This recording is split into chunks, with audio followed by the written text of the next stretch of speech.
ये एंजाइटी जब डेवलप होती है तो किसी को कैसे पता चलेगा कि ये मेरे में एंजाइटी डेवलप हो रही है? हम सबके दिमाग में सब तरह के थॉट्स चलते हैं, लेकिन अगर आप थॉट्स को लेबल करना शुरू कर देते हो, यार ये नेगेटिव है, और आप उनके प्रति रिजिड हो जाते हो, तो वो रिजिडनेस है, फिर वो आपके अंदर प्रॉब्लम क्रिएट करता है। और उस प्रॉब्लम का जो पता है ना, वो आपको फीडबैक मैकेनिज्म से चलता है। हमारी बॉडी एंजाइटी या जो भी ये साइकोलॉजिकल आपके अंदर जो प्रॉब्लम्स होती है उसके थ्रू फीडबैक देती है, और वो फीडबैक आपको 4 टाइप्स में मिलता है।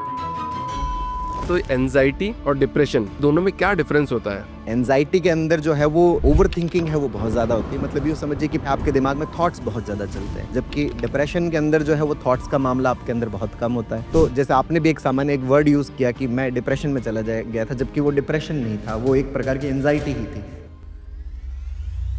डिप्रेशन के अंदर है वो कंटिन्यूसली मूड है वो डाउन रहता है, लेकिन एंजाइटी के अंदर ऐसा नहीं रहता। एंजाइटी के अंदर सामान्यतः जैसे ही कोई ट्रिगर मिलता है उसको, तो उसको बहुत ज़्यादा पैनिक होता है, बहुत ज़्यादा उसको घबराहट होती है, बहुत ज़्यादा बेचैनी होती है। फिर उसको ये डर लगने लगता है कि कहीं वापस वो बेचैनी नहीं आ जाए, कहीं वापस वो थॉट मेरे दिमाग में ट्रिगर ना हो जाए।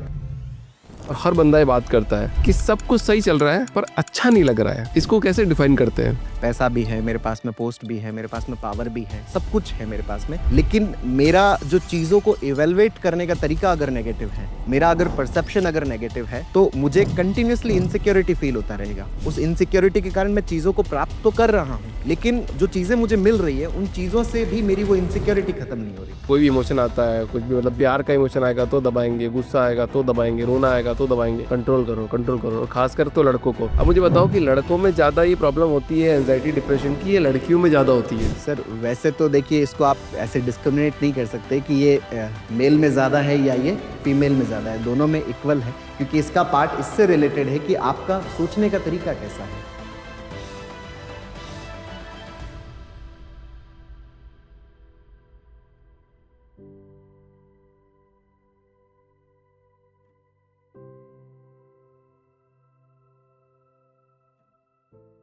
कन्हैया जी, बहुत बहुत स्वागत है सर आपका द पावरफुल ह्यूमन शो के अंदर।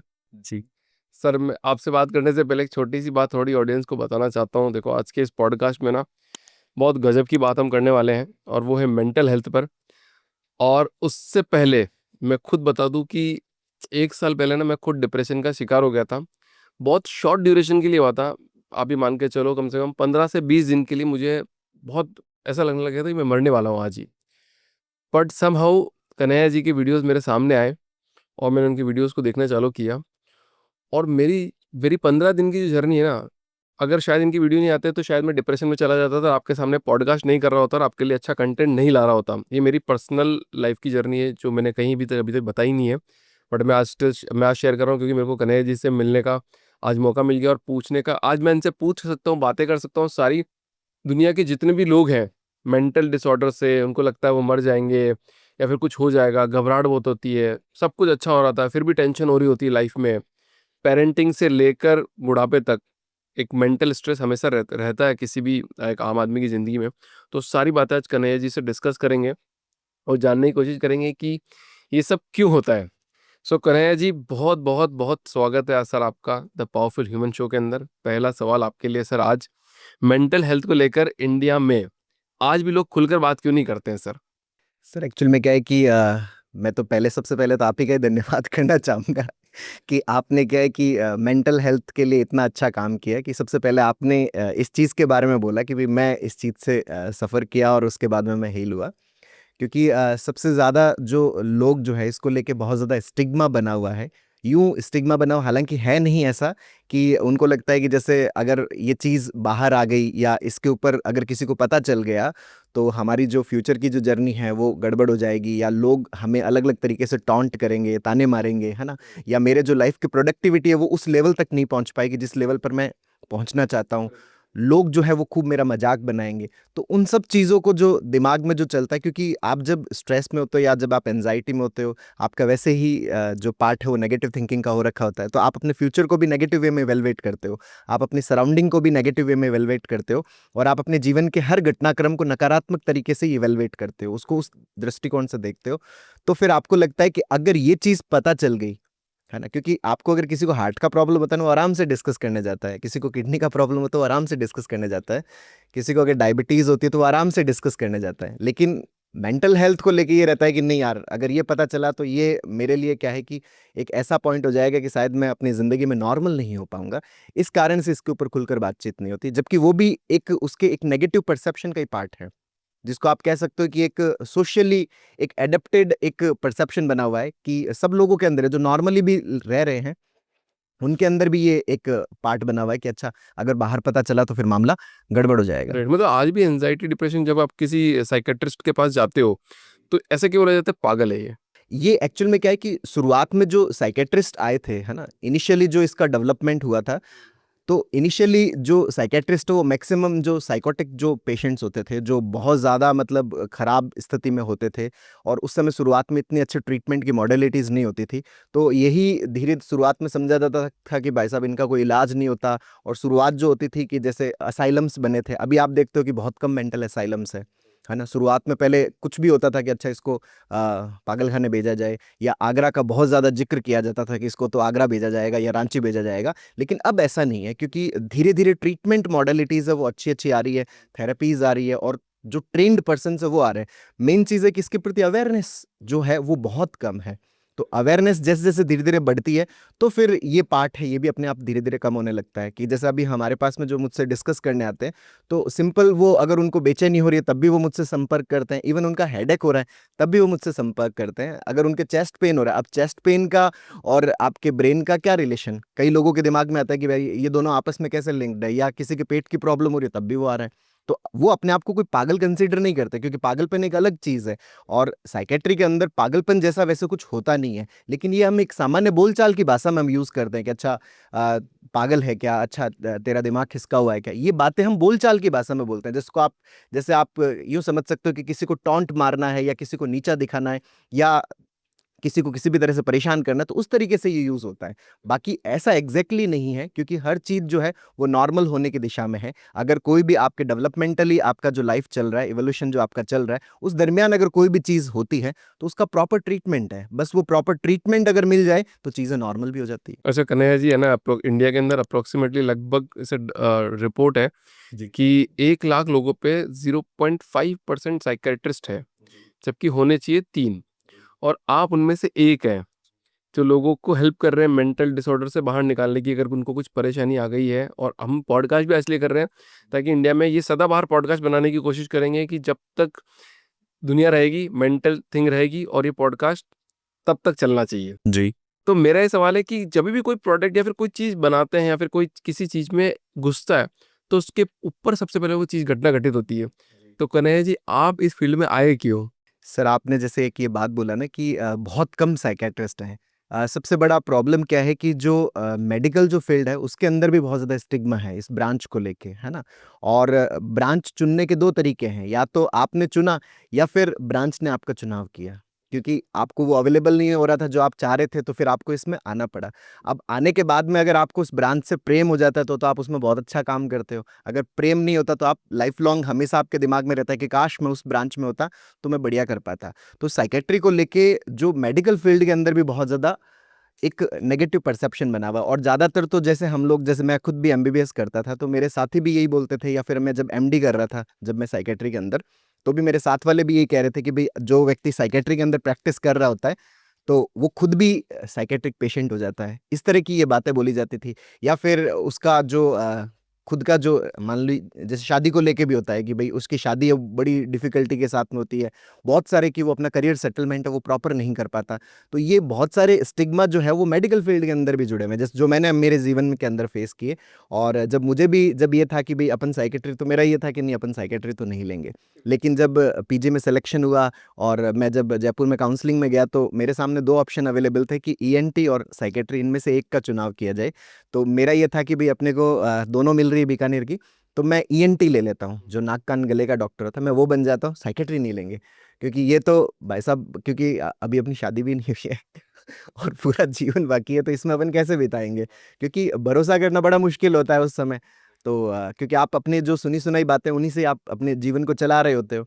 तो फिर मेरे से जस्ट किसी एक ने आगे क्या है कि जो ईएनटी है उसको उठा लिया। तो अब मुझे मजबूरीवश मैं यूँ कहता हूँ, हमेशा मैं कहता हूँ कि भई मैंने साइकियाट्री को नहीं चुना, साइकियाट्री ने मेरा चुनाव किया। अब यहाँ पे साइकियाट्री में मैंने जब 5-7 दिन काम किया, तो काम करने के बाद मुझे ऐसा लगा कि यार जिस चीज़ की मैं हमेशा तलाश कर रहा था, वो चीज़ तो इसके अंदर है। क्योंकि मैं जब खुद 11th के अंदर था, तो मेरे अंदर बहुत ज़्यादा सोशल फ़ोबिया था, सोशल एंग्ज़ायटी थी और उसके कारण से मैं मतलब लोगों से डिस्कस भी नहीं करता था, बातचीत भी नहीं करता था। इवन मेरी सिस्टर की जो मैरिज हुई थी, 11th के अंदर मैरिज हुई थी, उसमें मेरा सिंगल फ़ोटो नहीं है। तो मुझे इतना ज़्यादा कैमरे को फ़ेस करने में डर लगता था कि यार पता नहीं जो कोई अगर कैमरे के सामने मुझे बोलना पड़ा या मैं अपने आप को प्रेज़ेंट करूँगा तो कैसे हो पाएगा? इस कारण से जब मेरा मेडिकल कॉलेज में सिलेक्शन हुआ, मैं मेरी फ्रेशर पार्टी में भी नहीं गया, क्योंकि इतना ज़्यादा डर लगा था कि यार ये स्टेज पे बुलाएँगे, मुझसे मेरा नाम पूछेंगे और उस दिन अगर मुझे कुछ हो गया, क्योंकि बहुत घबराहट हो रही थी कि अगर वहाँ पे कुछ हो गया तो अपना तो पूरा इज़्ज़त है वो सारी ख़राब हो जाएगी, तो उसके चक्कर में मैं मेरी फ्रेशर पार्टी में नहीं गया। तो वहाँ से मैं मतलब इन सब चीज़ों पे साइकोलॉजी को पढ़ रहा था, लेकिन साइकियाट्रिक डॉक्टर नहीं बनना।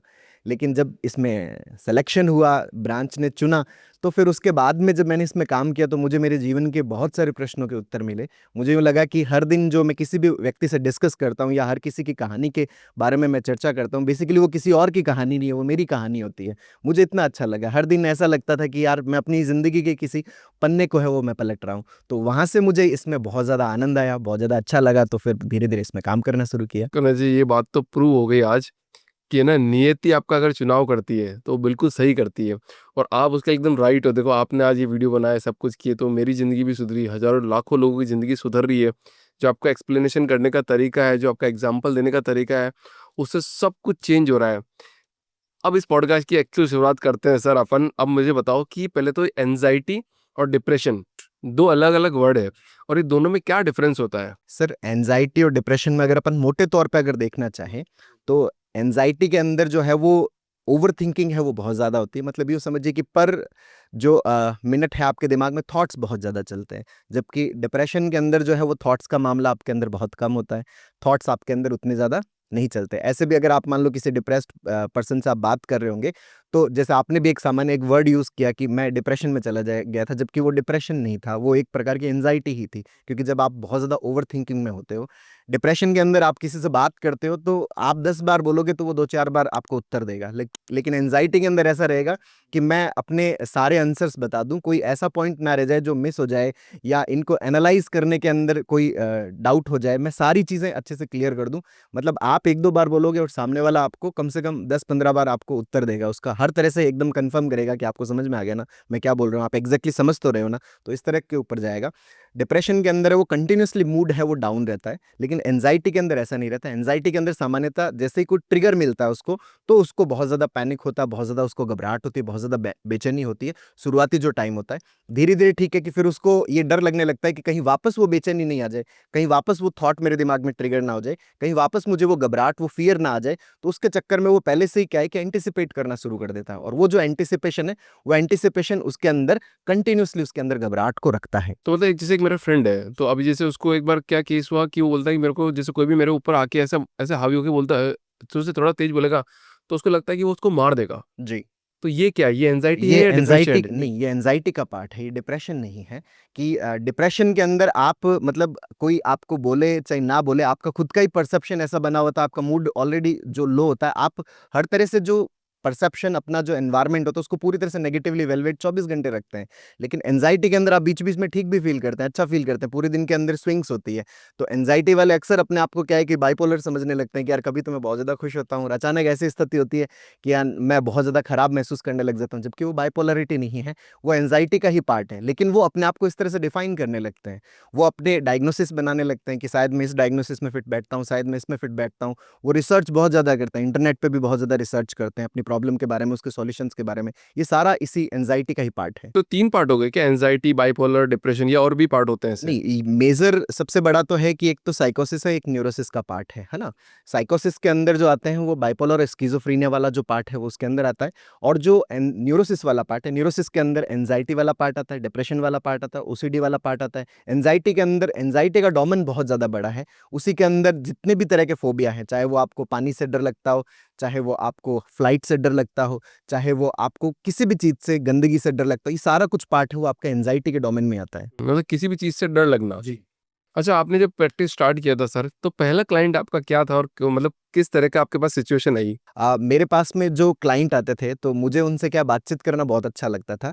तो मेरे पास में जो शुरुआत में आते थे जैसे स्टूडेंट्स जो है, जो जो एग्ज़ाम गोइंग स्टूडेंट्स हैं वो मेरे पास में बहुत ज़्यादा आते थे। और उन स्टूडेंट्स के साथ में मेरा डिस्कशन करने का रहता था, उनसे बातचीत करने का रहता था। तो वहीं से ही मेरे धीरे-धीरे इसके इंटरेस्ट का डेवलपमेंट हुआ। तो पहला सवाल मतलब उन्होंने क्या पूछा, मतलब किस तरह की बातचीत हुई आपकी और आपने उनको क्या सॉल्यूशन दिया? पहला सवाल जैसे ज़्यादातर जो उनके जो फ़ियर होते थे जैसे एग्ज़ाम्स को लेके ही होते थे कि भई मैं मतलब मेरी लाइफ़ के अंदर मैं सब कुछ मैं एकदम सही कर रही हूँ ना, मैं एकदम बढ़िया कर रही हूँ लेकिन फिर भी मुझे बहुत ज़्यादा पैनिक हो रहा है। मैं अभी तक कोर्स को कम से कम 10-15 बार मैं कर चुकी हूँ, लेकिन फिर भी मुझे बहुत ज़्यादा घबराहट हो रही है। जबकि मेरे साथ में दूसरे स्टूडेंट्स भी हैं जिन्होंने अभी तक 1 या 2 बार किया होगा और मैं जब उनसे डिस्कस करती हूँ तो उनको उतना आता भी नहीं है बट फिर भी वो एकदम शांत रहते हैं, रिलैक्स रहते हैं। ऐसा क्यों? मुझे बहुत ज़्यादा बेचैनी क्यों हो रही है? तो फिर वहाँ पर ये जो बेचैनी वाला पार्ट है बेसिकली क्या है कि जब मैंने उनको एक्सप्लेन किया कि हम जब अपने रिजल्ट्स को लेके बहुत ज़्यादा जब नेगेटिव हो जाते हैं और उस नेगेटिव के प्रति हम बहुत ज़्यादा रिजिड हो जाते हैं, जब हम ये कंक्लूड कर चुके होते हैं कि नहीं मैं तो कुछ भी कर लूँ लेकिन मेरा मामला तो गलत ही होगा, मेरा मामला तो खराब ही आएगा। जब आप अपने आउटकम को लेके बहुत ज़्यादा नेगेटिव हो जाते हो तो वो जो नेगेटिव होना है वो आपने चाहे प्रिपरेशन कर रखा है बट फिर भी आपको बहुत ज़्यादा घबराहट होता है, बहुत ज़्यादा बेचैनी होता है। एक आपका ये रहता है कि हमें नहीं पता कि फ्यूचर में जो भी रिजल्ट्स मिलने वाले हैं वो कौन से मिलने वाले हैं। जैसे हम अभी इस पॉडकास्ट को रिकॉर्ड कर रहे हैं कि इसका क्या आउटकम होगा हमें नहीं पता। इसके पॉजिटिव, इसके नेगेटिव कोई सा भी आउटकम हो सकता है।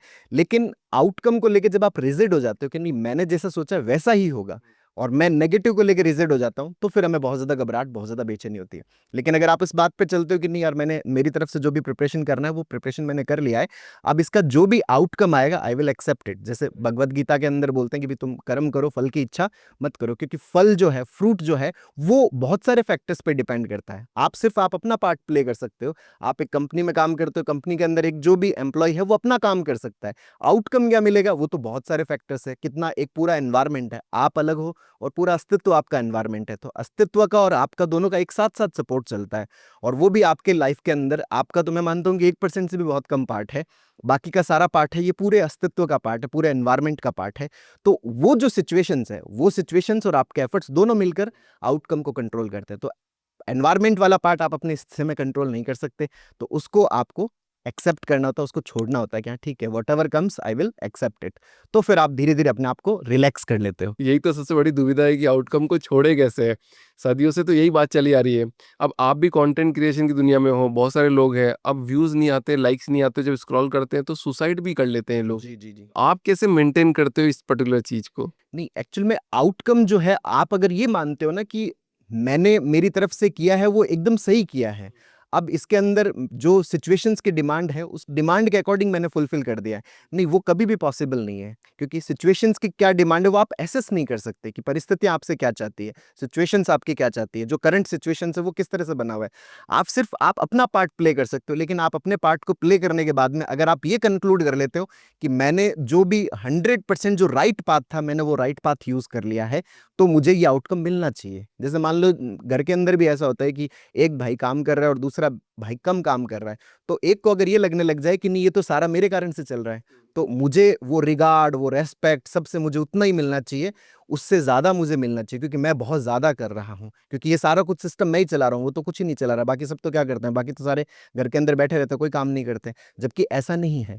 आप वर्क कर रहे हो, बाकी लोग भी आपकी इमोशनल हेल्थ के अंदर रोल प्ले कर रहे हैं। आपके चाहे फादर हैं, आपके मदर हैं, आपके भाई हैं, आपकी सिस्टर है, सब लोग आपकी इमोशनल हेल्थ के अंदर व वर्क कर रहे हैं और उसका जो इमोशनल सपोर्ट है, उसी के कारण से तो आप काम कर पा रहे हो, आप वर्क कर पा रहे हो। अगर अदरवाइज़ आप वर्क कैसे कर पाओगे? लेकिन अगर आप ऐसा कंक्लूड करते हो कि नहीं मैंने मेरी तरफ से सब कर लिया, सही कर लिया है और अब इसके अलावा और कुछ हो नहीं सकता, तो वो जो कंक्लूज़न है, वो कंक्लूज़न आपको पेन देता है, वो कंक्लूज़न आपको तकलीफ देता है। तो आप अपने आउटकम के अंदर ये भी बात हमेशा दिमाग में रखें कि एफर्ट्स हम कर सकते हैं, लेकिन एफर्ट्स जो है वो सिचुएशंस का जो आउटकम आता है, वो दोनों पे डिपेंड करता है। मुझ पे भी डिपेंड करता है और सिचुएशन पे भी डिपेंड करता है और सिचुएशन को सामान्यतः मैं परमात्मा बोलता हूँ, भगवान बोलता हूँ कि उसी को आप भगवान बोलते हो, जो भी आपकी करंट सिचुएशंस है, तो दोनों का रोल प्ले है।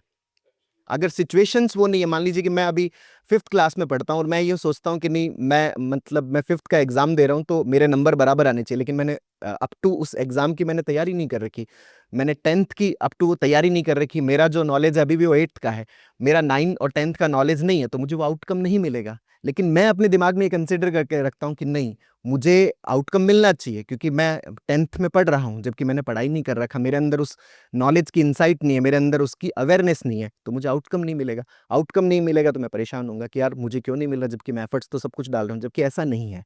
अगर आप एफर्ट्स डाल रहे हैं तो आउटकम मिलेगा। आपके एफर्ट्स में कुछ ना कुछ गड़बड़ी है, उस गड़बड़ी को पहचानने की ज़रूरत है, उस गड़बड़ी को जानने की ज़रूरत है, और वो जानना भी आप अपनी तरफ से नहीं कर सकते, वो भी एक कंटिन्यूअस इवोल्यूशन का पार्ट है। जैसे एक मूर्तिकार लगातार जो छेनी से उस पत्थर के ऊपर बार-बार चोट कर कर के एक मूर्ति को निखारता है, वो भी आपके हर एफर्ट्स आपकी पर्सनैलिटी को और बेहतर वे में निखारने की चोटें हैं। तो आप अगर कंटिन्यूअसली उसके ऊपर वर्क कर रहे हैं, आप कंटिन्यूअसली कंसिस्टेंसी के साथ में काम कर रहे हैं, वही काम है वो आपको उस सिचुएशन के अकॉर्डिंग बराबर लेके आता है, तो वो फिर आपको आउटकम देता है। Right, right. अच्छा कन्हैया जी, एक मेरे को सिचुएशन याद आ रही है, 2 तरह की सिचुएशन होती है। जैसे मान लो कोई कोविड आया, अब आपने परिस्थिति की बात करी इसलिए मुझे आया कि भैया परिस्थिति हमारे कंट्रोल में नहीं है। तो अभी एक लड़का है जिसने अपने फादर को खो दिया और उसने बहुत एफर्ट मारे, पर वो आज गिल्ट में है कि यार मतलब मैंने मेरे फादर को कोविड में इस वजह से खो दिया क्योंकि मैं पूरा एफर्ट नहीं मार पाया, बट परिस्थिति ऐसी नहीं थी। दूसरा एक ऐसा सिचुएशन हो सकता है कि मान लो कि कोई किसी से शादी करना, तो चलो पहले इसी पे बात करते हैं गिल्ट के बारे में, कि आज कोई अगर हेल्प नहीं कर पाया करंट परिस्थिति के कारण, फिर भी वो आज गिल्ट में है, तो उस गिल्ट से बाहर कैसे निकले? देखिए, एक्चुअल में क्या है कि हमारा जो गिल्ट को परसीव करने का जो तरीका है, जो गिल्ट को एनालाइज़ करने का तरीका है, बेसिकली गिल्ट कब होता है जब आप कोई भी चीज़ इंटेंशनली करते हो। जैसे कोर्ट के अंदर भी सज़ा देने से पहले आपसे पूछा जाता है कि are you feeling guilty? Guilty का मतलब है कि आपसे इंटेंशनल एक्ट हुआ है। अगर आप रोड पे चल रहे हो और आपसे एक्सीडेंट हो गया, तो ये देखा जाएगा कि इंटेंशन था या नहीं था। अगर इंटेंशन था तो उसकी अलग सज़ा होएगी, अनइंटेंशनल था तो उसके अलग सज़ा होगी, है ना? तो गिल्ट इंसान तब फ़ील करता है जब वो कोई भी चीज़ इंटेंशनली गलत करता है। अगर इंटेंशनली गलत हुआ है, जैसे मान लीजिए कि मैं कोविड के दरमियान में मेरे जो फ़ादर हैं, मैं उनके लिए फुल एफर्ट्स डाले, मैंने अपनी तरफ से पूरी कोशिश की है, बट फिर भी वो मान लीजिए कि रह नहीं पाए। तो रह नहीं पाए, अब मैं इस बात की गिल्ट फ़ील करता हूँ कि यार मैं उनको बड़े अस्पताल नहीं लेके गया, मैं उनको दिल्ली नहीं ले जा पाया, मैं एम्स में नहीं ले जा पाया, मैं जोधपुर नहीं ले जा पाया या बड़े अस्पताल नहीं लेके जा पाया, ये मेरे फ़ॉल्ट की वजह से ऐसा हुआ। तो मैं जब इसको इस वे में एनालाइज़ करता हूँ कि उनकी जो डेथ है, उसके पीछे मैं रिस्पॉन्सिबल हूँ, मैं ज़िम्मेदार हूँ। तो मैं ज़िम्मेदार हूँ, तो ये जो ज़िम्मेदार होने वाला पार्ट है, ये आपको बहुत ज़्यादा तकलीफ़ देता है। यही आपके भीतर गिल्ट पैदा करता है, जबकि आपका एनालिसिस गलत है।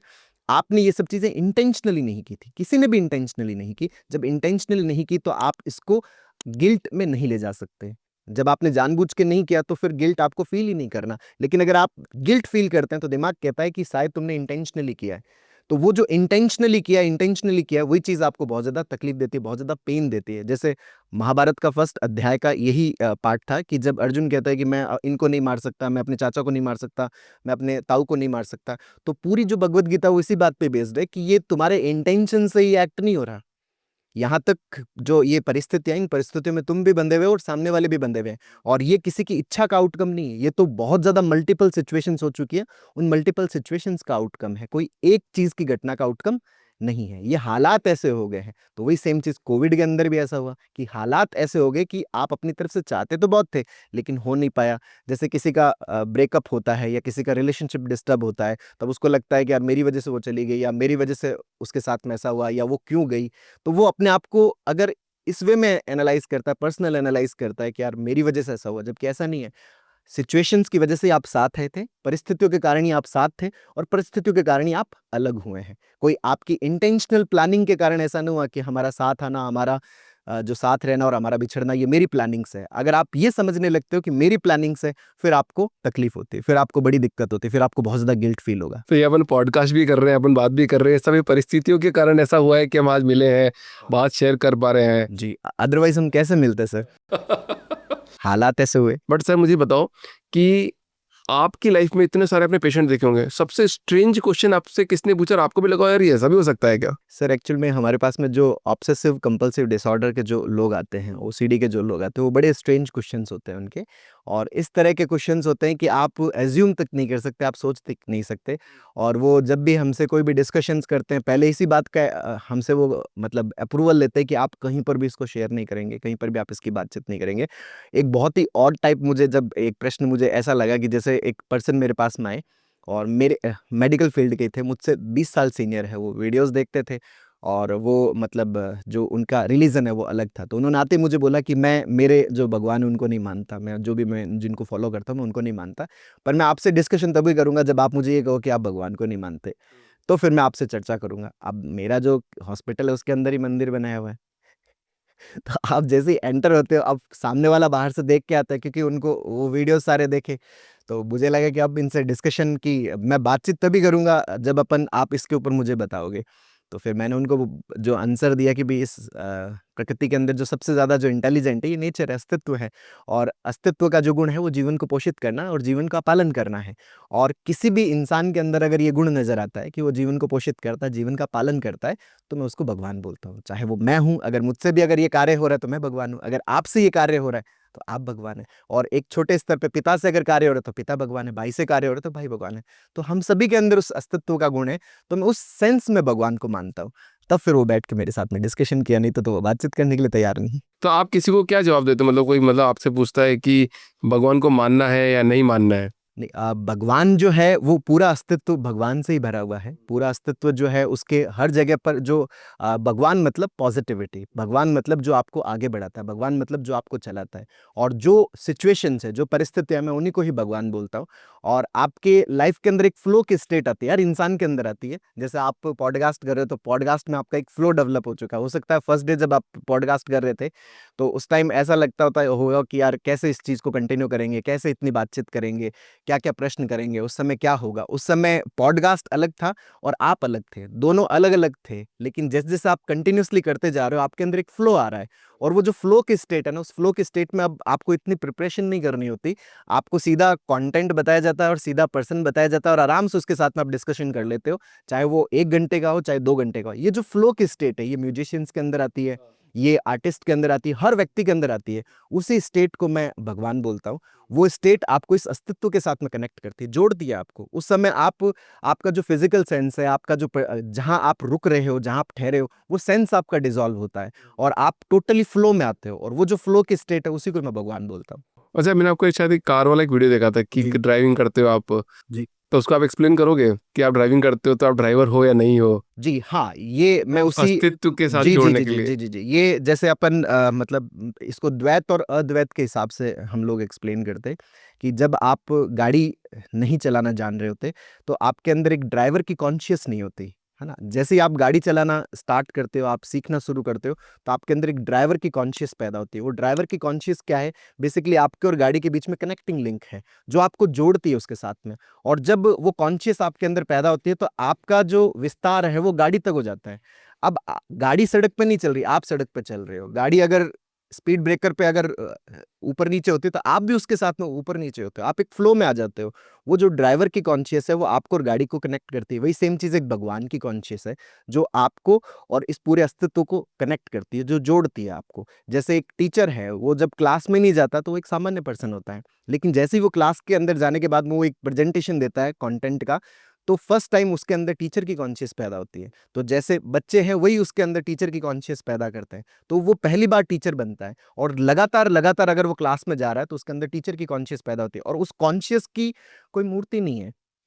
कोई कहे कि मैं उसका हाथ काट के देखूं तो यहाँ पे कोई ड्राइवर का हाथ मिलेगा क्या? नहीं, इधर का हाथ काटूं नहीं मिलेगा। वो क्या है? एक अवेयरनेस है, एक समझ है, एक अंडरस्टैंडिंग है। वही समझ, वही अवेयरनेस, वही अंडरस्टैंडिंग अगर आपकी इस अस्तित्व के प्रति है तो आप इसके साथ में कनेक्टेड फील करते हो। वही अवेयरनेस, वही अंडरस्टैंडिंग अगर आपके माइंड के प्रति है, आपकी थॉट्स के प्रति है, तो आप उसके ऊपर भी बहुत अच्छा उसके साथ में फ्लो फील करते हो, आप बहुत अच्छा महसूस करते हो उसके साथ में। कन्हैया जी, एक सवाल और आ रहा मेरे दिमाग में कि ना, मतलब बहुत कॉमन सवाल है और हर बंदा ये बात करता है कि सब कुछ सही चल रहा है पर अच्छा नहीं लग रहा है।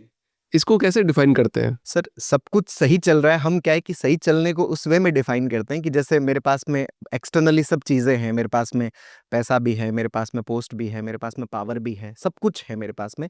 लेकिन मेरा जो चीज़ों को इवैल्यूएट करने का तरीका अगर नेगेटिव है, मेरा अगर परसेप्शन अगर नेगेटिव है, तो मुझे कंटिन्यूअसली इनसिक्योरिटी फील होता रहेगा। उस इनसिक्योरिटी के कारण मैं चीज़ों को प्राप्त तो कर रहा हूँ, लेकिन उन चीज़ों जो चीज़ें मुझे मिल रही है, उन चीज़ों से भी मेरी वो इनसिक्योरिटी खत्म नहीं हो रही। अब वो इनसिक्योरिटी अगर खत्म नहीं हो रही, तो आपका माइंड कंटिन्यूअस चलेगा, क्योंकि दिमाग जो है, वो आपकी प्रॉब्लम्स को सॉल्व करने के लिए बना है। इस अस्तित्व का सबसे कमज़ोर प्राणी इंसान है, बाकी सबके पास में कुछ न कुछ ताकत है ना। शेर के पास में ताकत है, और जिराफ के पास में हाइट है, हाथी के पास में वज़न है, इवन मधुमक्खी के पास में भी एक डंक है। इंसान के पास में कुछ भी नहीं है। ना उसके पास में नाखून तेज़ है, ना उसके पास में दाँत तीखे हैं, ना उसकी स्पीड तेज़ है। तो अगर वो किसी खतरे में अगर फँसा ना, तो वो किसी भी तरह से नहीं बच सकता। वो खतरे से तभी बच सकता है जब उसको खतरे के बारे में पहले से पता चल जाए कि यार वहाँ जाएँगे नहीं।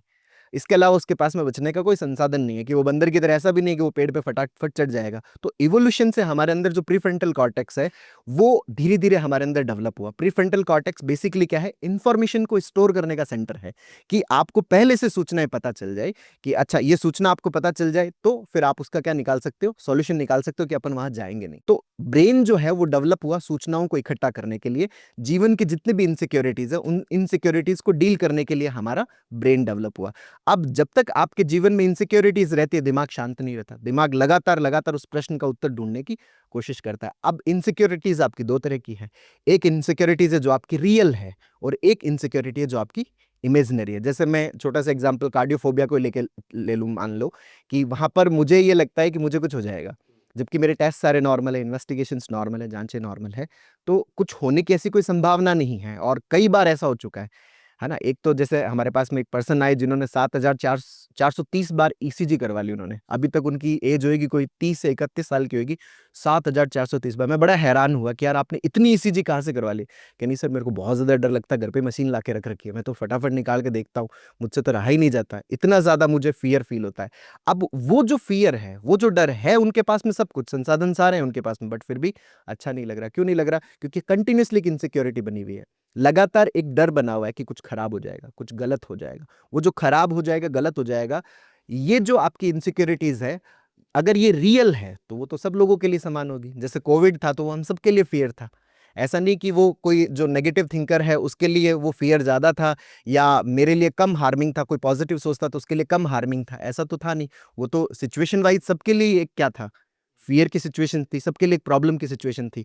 लेकिन अगर हमारे जीवन में एक्सटर्नली कोई ऐसी सिचुएशंस नहीं है जो इनसिक्योरिटी पैदा करती है, लेकिन मेरा दिमाग उसको इनसिक्योरिटी वे में एसेस करता है, मेरा परसेप्शन उस चीज को लेकर नेगेटिव बना हुआ है, तो वो जो नेगेटिव है उसका सॉल्यूशन नहीं आ सकता, क्योंकि वो एक कल्पना है, और कल्पनाओं का कोई सॉल्यूशन नहीं होता। अगर ऐसा कह दे कि इस कमरे के अंदर किसी को ढूंढना है और है नहीं कोई, आपकी जिंदगी पूरी खप जाएगी, फिर भी आप इसके अंदर किसी को ढूंढ नहीं पाओगे, और जब वो मिलेगा नहीं, तो आपको धीरे धीरे अपने ऊपर ही डाउट होगा कि यार मुझे मिल नहीं रहा, शायद मेरे ढूंढने के अंदर ही गड़बड़ है, शायद मेरे अंदर ही कमी है, इसलिए मैं उसको ढूँढ नहीं पा रहा। तो आपका ब्रेन कंटीन्यूअसली चलता रहेगा, और दिमाग अगर कंटीन्यूअसली चल रहा है, आप रोकना चाहते हो, आप सोते हो तब भी अपने आप को रोकना चाहते हो, आप जिस काम को कर रहे हो उसमें आप अपने दिमाग को रखना चाहते हो, अगर ब्रेन वहाँ नहीं है, तो आप प्रेज़ेंट में नहीं हो, तो जो है वो आपको फ़ील नहीं होगा, क्योंकि वो फ़ील तभी होता है ना जब आप वहाँ पे होते हो। अब जैसे आप यहाँ पे हो, अगर मान लो आप यहाँ ना होके आप अपने बैंगलोर में होते, तो यहाँ पे आप ऐसे लगता है कि यार फटाफट इसको खत्म करूँ मैं, फटाफट मैं यहाँ से जाऊँ, क्योंकि आप यहाँ पे कनेक्टेड नहीं हो। और व्यक्ति जब अपने प्रेज़ेंट के साथ में कनेक्टेड नहीं होता, भले ही वो सब कुछ हो उसके पास में, अगर कनेक्टेड नहीं होता, तो फिर उसके साथ में उसको मज़ा नहीं आता, उसको अच्छा फ़ील नहीं होता। आपको लग रहा है मैं कनेक्टेड हूँ आपसे अभी पूरा? वो तो ये एक सब्जेक्टिव है। अ, आप नहीं, जैसे आपको बात करते हुए फ़ील आता होगा ना कि एक इंसान अभी मेरे साथ एक कनेक्टेड है, मेरे से बात कर पा रहा है, मेरी बात समझ पा रहा है। जैसा आप अभी डिस्कस कर रहे हैं, हम दोनों एक-दूसरे के साथ में बातचीत कर रहे हैं, तो आप यहाँ पे कनेक्टेड ही लग रहे हैं कि हाँ, आप यहाँ पे कनेक्टेड हैं। अच्छा, कोई प्रेज़ेंट में कैसे रहे? क्योंकि दिमाग तो चलता रहता है ना, मम्मी की बात याद आ जाएगी, पापा की बात याद आ जाएगी, ऑफ़िस की बात याद आ जाएगी।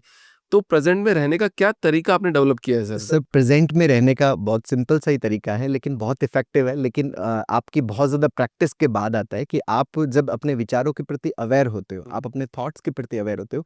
बेसिकली हम अपने दिमाग के अंदर कुछ ऐसा सीन बना लेते हैं कि ये थॉट आने चाहिए, ये थॉट नहीं आने चाहिए। जबकि दिमाग जो है वो एक सरकारी सड़क है, उसमें कोई सा भी मतलब जैसे गाड़ी आ सकता है, काली गाड़ी आ सकती है, लाल गाड़ी आ सकती है, लेकिन मान लो कि मैं ये तय कर लेता हूँ कि नहीं, इस पे लाल तो आनी चाहिए, काली नहीं आनी चाहिए। तो अब प्रॉब्लम क्या होगा कि काली नहीं आनी चाहिए, इसके लिए मुझे सड़क पे कंटीन्यूअसली ध्यान देना पड़ेगा कि कहीं मान लो काली गाड़ी चली तो नहीं गई, कहीं वो गाड़ी आ तो नहीं रही। तो मेरी कॉन्शियस है वो टोटली मेरी उस सड़क के ऊपर स्टक हो जाएगी, फिर मैं जो काम कर रहा हूँ वो काम नहीं कर पाऊंगा। करेक्ट, हाँ। तो मैंने अगर मेरे ब्रेन में ऐसा रख रखा है कि यार ये विचार नहीं आने चाहिए, थॉट्स नहीं आने चाहिए, तो फिर आप उनको रोकने की कोशिश करते हो, और जितना आप उसको रोकने की कोशिश करते हो आपकी कॉन्शियस वहीं स्टक हो जाती है, करेक्ट। और कॉन्शियस स्टक हो गई तो फिर आप प्रेजेंट में नहीं अवेलेबल हो पाओगे। तो अगर मुझे प्रेजेंट में अवेलेबल होना है तो मेरे कॉन्शियस का वहां से लिबरेट होना जरूरी है, और कॉन्शियस तब लिबरेट होता है जब मैं इस बात को समझता हूँ, इस चीज को अंडरस्टैंड करता हूँ कि ब्रेन जो है वो जैसे खेत के अंदर आप फसल बीजते हो तो फसल तो निकलती है लेकिन कचरा भी निकलेगा, कुछ भी निकल सकता है। तो दिमाग में किसी भी प्रकार का थॉट आ सकता है, कुछ भी आ सकता है। जब आप उसके प्रति एक्सेप्टेंस रखते हो तो धीरे धीरे आप उन थॉट्स के प्रति न्यूट्रल होने लगते हो, जिसको आप बोलते हो कि मैं ऑब्जर्वर की तरह देखता हूँ कि ठीक है आया गया, ठीक है आया गया। ये धीरे धीरे आपके अभ्यास से होता है, और धीरे धीरे आपकी कॉन्शियस लिबरेट होने लगती है और आप उस प्रेजेंट मोमेंट के अंदर आने लग जाते हो। बट थॉट्स, मतलब थॉट्स आते कहाँ से? मतलब ये, मतलब आपकी क्या स्टडी बोलती है कि ये मतलब अपने आप कैसे पैदा हो रहे हैं, या हम सबको देख रहे हैं उसकी वजह से पैदा हो रहे हैं, या फिर अंदर से ऑटोमेटिकली कुछ केमिकल रिलीज होता है उसकी वजह से पैदा हो रहे हैं? नहीं, नहीं सर, केमिकल तो हम सब में रिलीज़ हो रहा हाँ। है। अब केमिकल एक के अंदर जो थॉट्स है वो जिस जिस कल्चर का वो होता है, उसी कल्चर से रिलेटेड थॉट्स क्यों आते हैं? मैं अगर इंडिया हूँ, तो इंडिया से रिलेटेड थॉट्स क्यों आते हैं? मेरे अंदर अमेरिकन्स के थॉट्स क्यों नहीं आते? अमेरिका वाले के अंदर वहीं के थॉट्स क्यों आते हैं? वो उसकी लर्निंग है। थॉट्स जो है वो हमारा ये एक सिक्योरिटी सिस्टम है कि आप अपने जीवन को किस तरह से चलाते हो, किस तरह से आप अपने लाइफ़ को मेंटेन करते हो, उसके लिए आप लर्न करते हो। आप बचपन से आप सीख रहे हो। हमारे ब्रेन के 4 बेसिक काम होते हैं। जो भी इन्फॉर्मेशन आ रही है, ये हमारे जो 5 सेंसरी ऑर्गन्स हैं, हमारी आँखें, हमारे नाक, हमारे कान, हमारी जीभ और हमारी चमड़ी। इन पाँचों सेंसरी ऑर्गन से हमारे दिमाग में इन्फॉर्मेशन जाती है। वो इन्फॉर्मेशन जो है हमारे ब्रेन के अंदर न्यूरॉन्स है, जैसे एक प्लेट होती है, उसके अंदर ऐसे ही मोती बिखरे हुए हैं। वो जो इन्फॉर्मेशन है वो उन मोतियों को कनेक्ट करते हुए एक पैटर्न बना देती है, एक कोड बना देती है। जैसे आप मतलब टेक्निकली आप बहुत ज़्यादा इन चीज़ों में रहते हो, तो एक कोड बना देती है। वो कोड में क्या है, वो इन्फॉर्मेशन आपके स्टोर हो गया। अब वो इन्फॉर्मेशन अगर कंटिन्यूअसली जा रही है, तो वो पैटर्न जो है वो स्टेबल हो जाता है। अब पैटर्न स्टेबल होने के बाद में जैसे ही फ्यूचर में उसके सिमिलर कोई भी एक्टिविटी होती है, सिमिलर कोई भी आपको इवेंट मिलता है, क्योंकि हालाँकि जीवन के अंदर कोई सा भी इवेंट रिपीट नहीं होता। हम जो मिल रहे हैं, ये परिस्थितियाँ हमारे इस जीवन में कभी भी नहीं आने वाली। ये आज का जो इवेंट है वो इसी तरह से ही हुआ, आगे कभी इस तरह का वापस सेम परिस्थितियाँ कभी भी पैदा नहीं होगी, राइट, है राइट। ना? तो सिमिलरिटी कभी भी नहीं है, लेकिन हमारा जो दिमाग है कि हमें थोड़ी-सी भी सिमिलर चीज़ें दिखती है, तो दिमाग उसी तरह से उससे रिलेटेड जो पैटर्न्स हैं, वो पैटर्न्स स्टिमुलेट होते हैं, और वो पैटर्न्स है वो हमारे दिमाग के अंदर सजेशंस पैदा करते हैं कि इस पर्टिकुलर एक्टिविटी में ये भी हो सकता है, ये भी हो सकता है, ये भी हो सकता है, ये भी हो सकता है। जैसे हम बच्चे को सिखाते हैं, बेटा ये बताओ ये क्या है? पहले आप बताते हो कि ये गिलास है। फिर आप उससे थोड़ी देर बाद में पूछते हो कि ये बताओ क्या है? तो फिर आप उसको ऑप्शन सजेस्ट करते हो। अगर उसके मजबूत बना हुआ है तो वो बता देता है कि ये ग्लास है, नहीं तो फिर आप उसको फिर से बताते हो। आप बेसिकली क्या कर रहे हो, उसके अंदर कंडीशनिंग करवा रहे हो, आप उसके अंदर पैटर्न्स को बना रहे हो। तो जैसे ही सिमिलरिटी मिलती है, तो सिमिलरिटी जैसे ही मिलती है तो वो पैटर्न स्टिमुलेट होता है, वो आपको सजेशंस देता है। जैसे आप गूगल पे कोई भी वर्ड डालते हो, तो गूगल उससे रिलेटेड आपको 10 चीज़ें ओपन करके दे देता है, आप उसमें से एक चुन लेते हो और उसके ऊपर आप काम करना शुरू कर देते हो। उसी तरह से आपका जो ब्रेन है, उसके अंदर ऑप्शंस आते हैं, जो हमारा सबकॉन्शियस माइंड है, जिसको हमने सबकॉन्शियस डिफाइन कर रखा है। माइंड को ही अलग-अलग टाइप्स में स्टडी के हिसाब से हमने बाँट रखा है, तो सबकॉन्शियस के अंदर ये सारे पैटर्न्स पड़े हुए हैं। तो उसमें से आप एक चुनते हो, और चुनने के बाद में वो आपका थॉट का रूप ले लेता है। अब ये प्रैक्टिस हमारी इतनी ज़्यादा हो रखी होती है कि हम कॉन्शियसली चीज़ों को पकड़ नहीं पाते, क्योंकि अभी भी जैसे हम बात कर रहे हैं, तो हम सोच के बात नहीं कर रहे कि मुझे क्या बोलना है, आप क्या पूछोगे, मुझे क्या रिप्लाई करना है, मुझे मेरे गेस्चर्स कैसे होने चाहिए, मेरे फेशियल एक्सप्रेशंस कैसे होने चाहिए, ये किस तरह से होना चाहिए। ये सब बहुत ही ज़्यादा माइक्रो सेकंड्स के अंदर होने वाली घटनाएँ हैं, लेकिन ये हो इसी तरह से रहा है क्योंकि आपका अभ्यास कंटिन्यूअस इसके ऊपर चला है। इससे आपके अंदर थॉट्स क्रिएट हो रहे हैं, और यहाँ पर गड़बड़ तब हो जाती है जब आपके दिमाग में जो थॉट आ रहा है, वो इस पर्टिकुलर सिचुएशन के लिए रियल नहीं है। क्योंकि वो तो आपकी पास्ट की लर्निंग है, वर्तमान की लर्निंग तो अभी हो नहीं है आपकी, पास्ट की लर्निंग है, और वो थॉट हमेशा आपका पास्ट का है। लेकिन अगर मैं उस थॉट के प्रति रिजिड हो जाता हूँ, तो फिर मैं अपनी रियलिटी को उस थॉट के अकॉर्डिंग ढालने की कोशिश करता हूँ। रियलिटी कभी बदल नहीं सकती, वो हमेशा वैसी ही रहने वाली है। 5 के बाद में हमेशा छठा इवेंट आएगा, छठे के बाद में हमेशा 7वां आएगा। आप 7वें को पसंद करते हो या नहीं करते? अगर आप पसंद करते हो तो आप उसमें उतर जाओगे, नहीं पसंद करते तो आप उसको रिजेक्ट करोगे। फिर वो आपके दिमाग में स्टक होगा तो फिर आप साइकोलॉजिकली परेशान होगे। तो अगर बहुत अच्छी ज़िंदगी जीनी है किसी को, तो हर चीज़ को अगर परिस्थिति पे डाल दे कि ये तो परिस्थिति की वजह से हुआ, तो क्या वो अच्छी ज़िंदगी जी सकता है? अगर हमारे जीवन में जो इवेंट्स हो चुके हैं ना, एक्चुअल में सर ये जो थॉट बना हुआ है ना, ये भी देखिए मतलब हमारी लाइफ की परिस्थिति वाइज़ ये बना हुआ है कि जैसे इलाज जो है वो बीमारी के लिए बना हुआ है ना? जब आप बीमार नहीं हो, तब आपको इलाज की ज़रूरत नहीं। नहीं है। कोई सा भी एक्सप्लेनेशन जो है, वो एक्सप्लेनेशन हमेशा जो बना हुआ है, वो किसी न किसी परिस्थितियों को एक्सप्लेन करने के लिए बना हुआ है, ताकि आप अपने दिमाग के अंदर ईज़ी फ़ील करो, आप अपने दिमाग के अंदर कंफर्टेबल फ़ील करो। जैसे अक्सर एक जैसे मैं पास्ट लाइफ़ के बारे में भी बोलता हूँ कि जैसे एक बच्चा है, उसके पेरेंट्स जो है, उनके जैसे बच्चा हुआ और बच्चे को पैदाइशी कोई बीमारी हो गई, है ना? तो बीमारी होगी तो पेरेंट्स को बड़ा गिल्ट फ़ील होता है कि यार हमारी वज़ह से इस बच्चे को ये प्रॉब्लम हो गई। अब ये ज़िंदगी भर इस बीमारी के साथ में रहेगा, तो ज़िंदगी भर इस बीमारी के साथ में रहेगा तो ये ज़िंदगी भर तकलीफ़ झेलेगा, तो इस तकलीफ़ का कारण हम लोग बने। अब अगर कोई उनको इसके लिए कोई भी एक्सप्लेनेशन दे, वो किसी बात पे भी राज़ी नहीं होते। लेकिन उनको अगर ये एक्सप्लेनेशन दी जाए कि ये तो ठीक है कि आपकी गलती से नहीं है, ये तो बच्चे के पास के कर्म थे, उन कर्मों के कारण उसको ये मिला है। तो वो बहुत अच्छा अपने भीतर फ़ील करेंगे कि चलो ठीक है यार, हम तो एक ठीक है, मतलब हमारी वज़ह से नहीं है, ये पास्ट लाइफ़ इसी के ही कर्म है, इस कारण से इसके साथ में ये दिक्कत हो रही है। अक्सर आपने देखा होगा कि जैसे कई लोगों के यहाँ पे सफ़ेद दाग होता है, पैदा होते ही, या ब्लैक दाग होता है, तो उनको ये एक्सप्लेनेशन दिया जाता है कि अच्छा इसकी क्या है कि हो सकता है अर्ली एज के अंदर डेथ हो गई, तो घरवाले नाराज़ थे, तो उन्होंने इसके ऊपर क्या है कि तेल का छौंका मार दिया, इस कारण से यहाँ पर ये ब्लैक या व्हाइट पैच हो गया। तो ये इसके पास्ट लाइफ़ की वज़ह से है। तो वो एक्सप्लेनेशन आपको राज़ी करता है, लेकिन ये एक्सप्लेनेशन हर जगह लागू नहीं होता। हर एक्सप्लेनेशन जो भी बने हैं, वो सिचुएशन वाइज़ ही बने हुए हैं। तो जो हुआ वो परिस्थिति की वज़ह से हुआ, तो जब आपको एक्सपेक्टेशन जो आउटकम जो आपको मिला है, अगर वो ऐसा मिला है कि जिस आउटकम के साथ में आप राज़ी नहीं हैं, तो आपको ये एक्सप्लेनेशन है वो जीवन में आगे बढ़ाता है, आपको अच्छा फ़ील करवाता है ये। तो उसी हिसाब से ये एक्सप्लेनेशन आया है, लेकिन आप हर जगह ये नहीं कर सकते।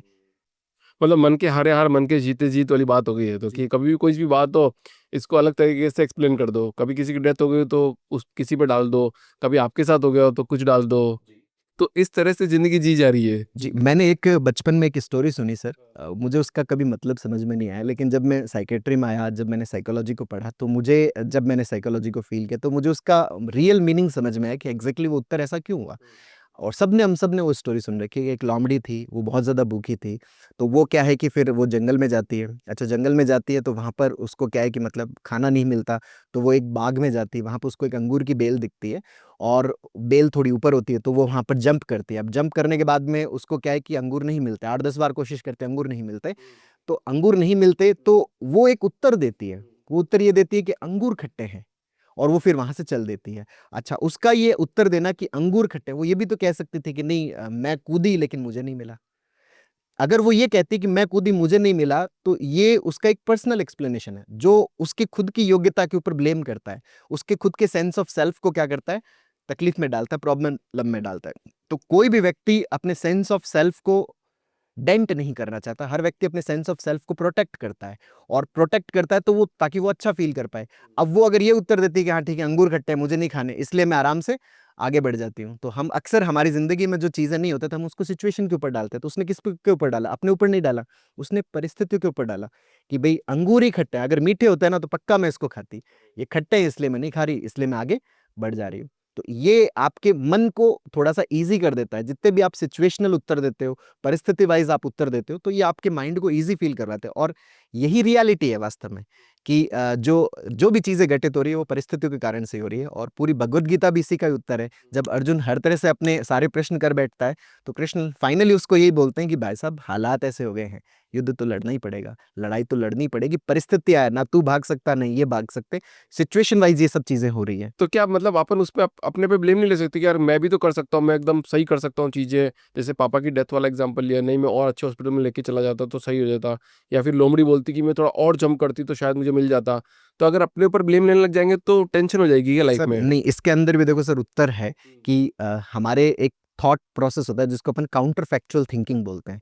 काउंटर फैक्चुअल थिंकिंग का मतलब क्या है? क्योंकि ये घटना तो अतीत की हो चुकी ना सर, जो पास्ट लाइफ की जो हो चुकी घटना थी, अब वो जो घटना है, वो आप किसी भी सूरत में चेंज नहीं कर सकते।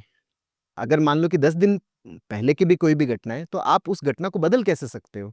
अगर आप ये सोचते हो कि नहीं, मैं पापा को वहाँ ले जा सकता था, लेकिन पापा है कहाँ अब जिनको आप लेके जाओगे? वो तो गुजर चुके हैं ना, वो तो जा चुके हैं। आप उस इवेंट में वापस जा नहीं सकते। अगर आप जा नहीं सकते तो आप उसको करेक्ट नहीं कर सकते। अगर करेक्ट नहीं कर सकते तो फिर आपके अंदर उसकी एक्सेप्टेंस नहीं आएगी, क्योंकि आपको हमेशा वहां पे एक वैक्यूम फील होगा, और वो वैक्यूम जो है वो आपको कभी नॉर्मल नहीं होने देगा। दिमाग कहेगा कि वहां पे तू कर सकता था फिर भी तूने नहीं किया, तू कर सकता था फिर भी तूने नहीं किया।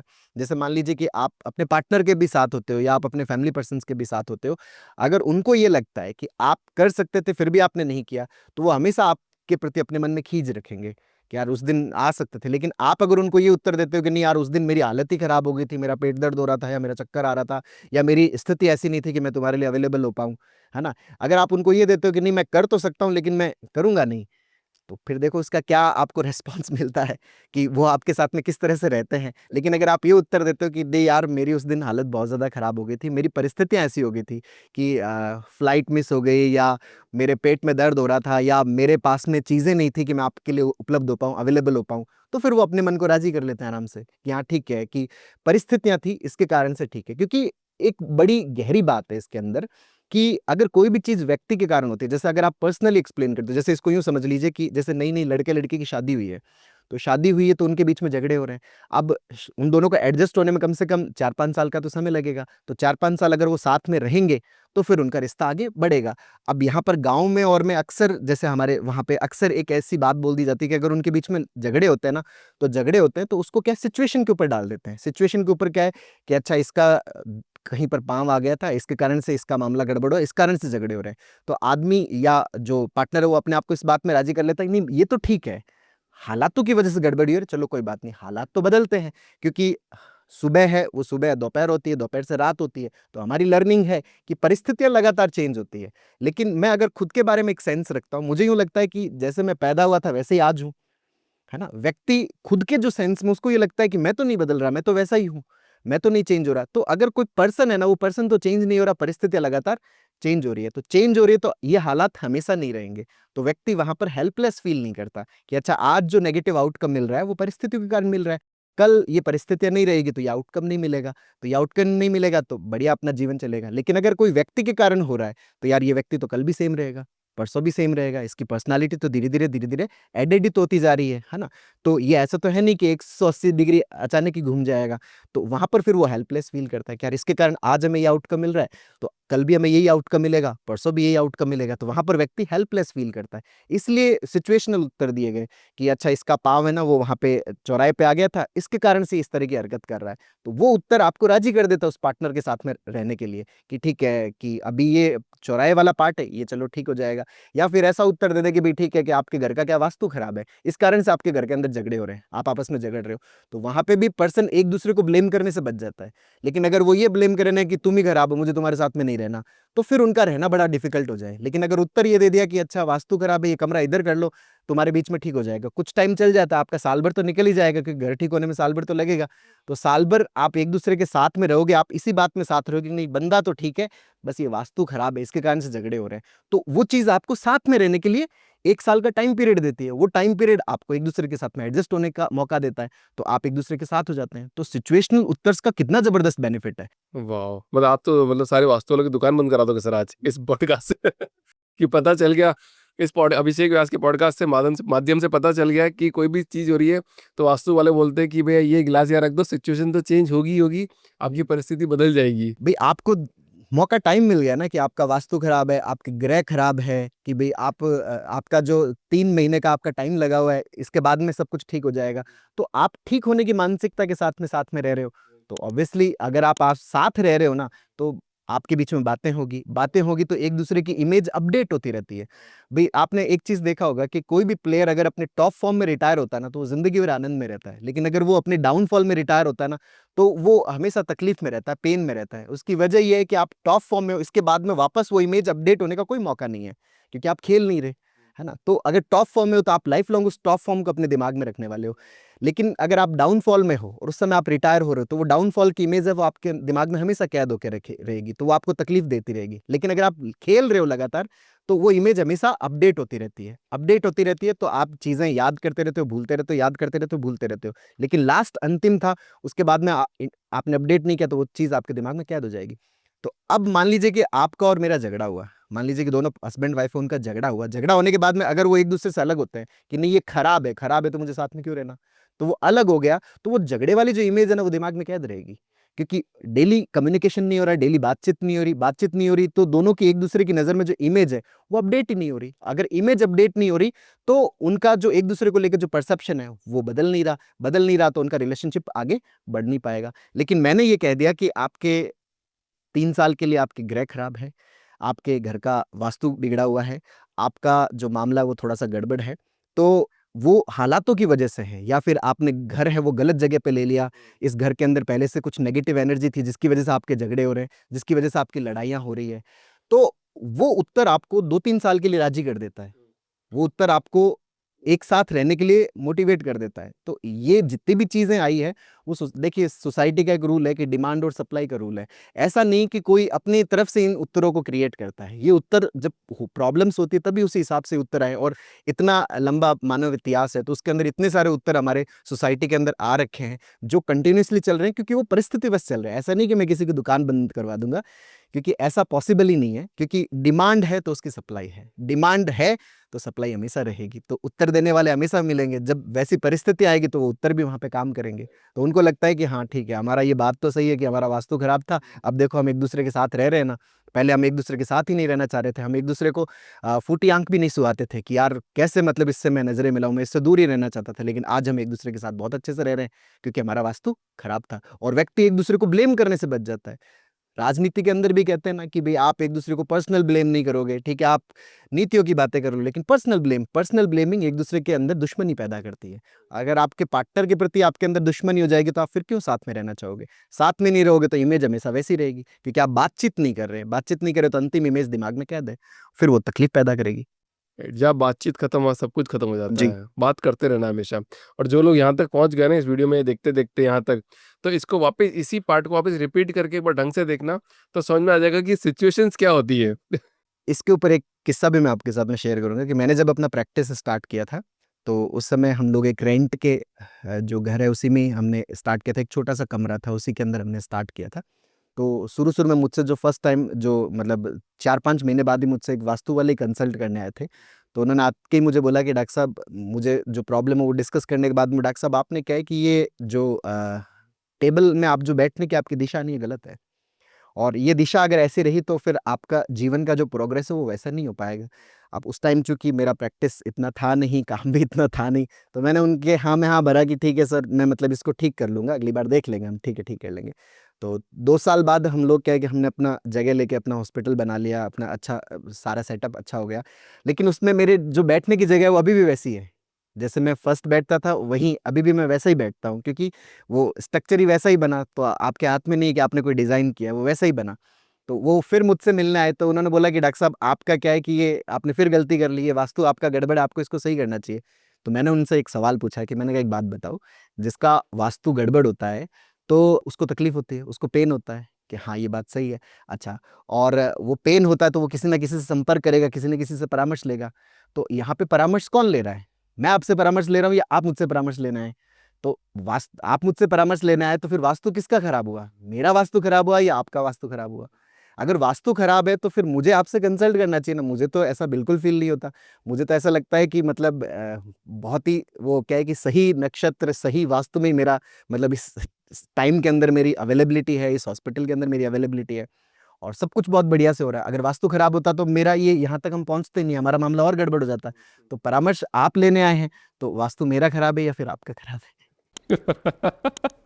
मतलब आज तो आपने मेरे मतलब एकदम पूरा दिमाग के वायर खोल दिया आज आपने, मतलब जो परिस्थिति आपने रखी ना सामने, शायद ये अगर ऑडियंस देख लेगी ना, और जिनको घबराहट हो रही है, बेचैनी हो रही है, परिस्थिति से दूर है, प्रेजेंट में नहीं रह पा रहे हैं, एंजाइटी हो रही है, वो सब आज सॉल्व हो जाएगी मतलब इस पॉडकास्ट के माध्यम से। और मैं चाहता हूँ कि पॉडकास्ट मिलियन मिलियन लोगों तक पहुंचे। देखो दिल से तमन्ना होगा नहीं होगा, फिर बता दिया सर ने कि सिचुएशन में अपना कंट्रोल नहीं है, बट हम चाहते हैं ऐसा है, ताकि क्या है, इससे लोगों की मदद हो जाए। अपना तो कुछ नहीं, पर हम तो चाहते ही हैं कि भैया लोगों की जो मानसिकता चली आ रही है ना पुरानी, वो सब टूट जाए, जैसा अभी आपने तोड़ दिया आज इस पॉडकास्ट में आके। अब मुझे बताओ सर, ये एंजाइटी जब डेवलप होती है तो किसी को कैसे पता चलेगा कि ये मेरे में एंजाइटी डेवलप हो रही है? सर एक्चुअल में क्या है कि हमारा सबका जो व्यवहार है वो सबका एक नॉर्मल व्यवहार भी है, और वही व्यवहार हमारे अंदर प्रॉब्लम क्रिएटिंग भी बनता है। और शुरुआत हमारी सबकी ऐसी होती है। ऐसा नहीं होता है कि हम सबके दिमाग में क्या है कि पॉजिटिव थॉट्स चलते हैं या नेगेटिव थॉट्स चलते हैं। हम सबके दिमाग में सब तरह के थॉट्स चलते हैं। लेकिन अगर आप थॉट्स को लेबल करना शुरू कर देते हो कि यार ये नेगेटिव है, और आप उनके प्रति बहुत ज़्यादा स्ट्रांग हो जाते हो, आप उनके प्रति रिजिड हो जाते हो, तो वो रिजिडनेस है, फिर वो आपके अंदर प्रॉब्लम क्रिएट करता है। और उस प्रॉब्लम का जो पता है ना, वो आपको फीडबैक मैकेनिज्म से चलता है। जैसे आप कार के अंदर बैठते हो, तो कार के अंदर बैठते हो तो जैसे आप थोड़ी दूर चलाते हो गाड़ी, चलाने के बाद में एक बीप बीप बीप की आवाज़ आती है। वो आवाज़ ही बताती है कि कुछ ना कुछ बैठने के अंदर गड़बड़ की गई है। तो आप अपनी तरफ देखते हो कि अच्छा क्या गड़बड़ हुई है, तो गड़बड़ आपको पता चलता है कि भाई मैंने सीट बेल्ट नहीं लगाया, या फिर कोई और दिक्कत हुई होगी, मैंने गेट अच्छे से लॉक नहीं किया। तो आप जैसे सीट बेल्ट लगाते हो तो कार शांत हो जाती है, कार आप आराम से चला सकते हो। वही सेम चीज़ हमारी बॉडी के अंदर है। हमारी बॉडी एंजाइटी या जो भी ये साइकोलॉजिकल आपके अंदर जो प्रॉब्लम्स होती है उसके थ्रू फीडबैक देती है। और वो फीडबैक आपको 4 टाइप्स में मिलता है। इमोशनल रूप से मिलता है, इमोशनल रूप से कि आपको बहुत ज़्यादा घबराहट या बेचैनी आपको फ़ील हो रहा होता है ना? आपको डर लग रहा होता है। सामान्य सिचुएशंस के अंदर सब लोग नॉर्मल हैं, लेकिन आपको उसी सिचुएशंस के अंदर आपको डर लग रहा है। जैसे अभी यहाँ पे सब परिस्थितियाँ नॉर्मल है, लेकिन आपको लग रहा है कि यहाँ पे ऑक्सीजन की कमी हो गई है। जैसे बहुत सारे लोगों को क्लोज़ रूम्स के अंदर ऐसा लगता है कि यहाँ पे ऑक्सीजन की कमी हो गई है, वो लिफ्ट के अंदर नहीं जा पाते, वो बेसमेंट के अंदर नहीं जा पाते, जबकि ऑक्सीजन तो सब जगह समान है। क्योंकि अगर आपके अंदर जा रही है, तो मेरे अंदर भी जाएगी। ऐसा तो है नहीं कि आपसे क्या है कि ऑक्सीजन की लड़ाई हो रखी है, और मेरी क्या है कि वो दोस्त है, इसलिए मेरे अंदर जा रही है और आपके अंदर नहीं जा रही। लेकिन मुझे वहाँ पे बहुत ज़्यादा सफोकेशंस फ़ील हो रहा है। साइकोलॉजिकल फीडबैक मिलता है कि हम जिस चीज़ के अंदर कॉन्सन्ट्रेट करना चाह रहे, वहाँ पे कॉन्सन्ट्रेट नहीं कर पा रहे। वहाँ पर हमारा ध्यान नहीं रह पा रहा, या तो हम पास्ट में या फ्यूचर में या किसी भी सॉन्ग के अंदर, किसी भी वर्ड के अंदर हम बहुत ज़्यादा स्टक हो रखे हैं। हमें फिज़िकली पता चलता है, क्योंकि हमारे अंदर एक ऑटोनॉमिक नर्वस सिस्टम होता है, एएनएस बोलते हैं, जिसका काम होता है फाइट और फ्लाइट, या तो भागो या फिर लड़ो। आप दोनों ही काम अगर नहीं कर पा रहे, तो फिर आप परेशान होते हो। तो फिर आपका जो ब्रेन है, वो ब्रेन क्या है कि मतलब हीट अप होता है, और ब्रेन जितना स्ट्रेस अपने तक झेल सकता है वो झेलने की कोशिश करता है।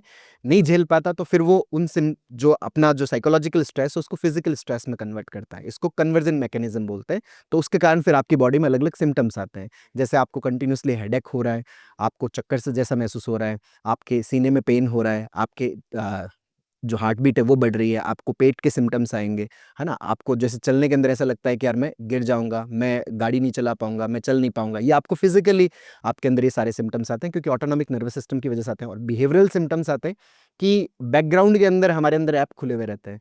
जैसे आपके मोबाइल के अंदर अगर बैकग्राउंड में ऐप खुले हुए हैं, तो फिर आपका मोबाइल जो है वो बहुत ज़्यादा एनर्जी कंज़्यूम करता है। तो आपके दिमाग में अगर बैकग्राउंड खुला हुआ है, तो आपकी एनर्जी कंटीन्यूअसली यूटिलाइज़ हो रही है। आप पूरे दिन एकदम टायर्ड सा फ़ील करोगे, थका-थका सा महसूस करोगे, अपने आस-पास की सराउंडिंग के साथ में कनेक्टेड फ़ील नहीं कर पाओगे।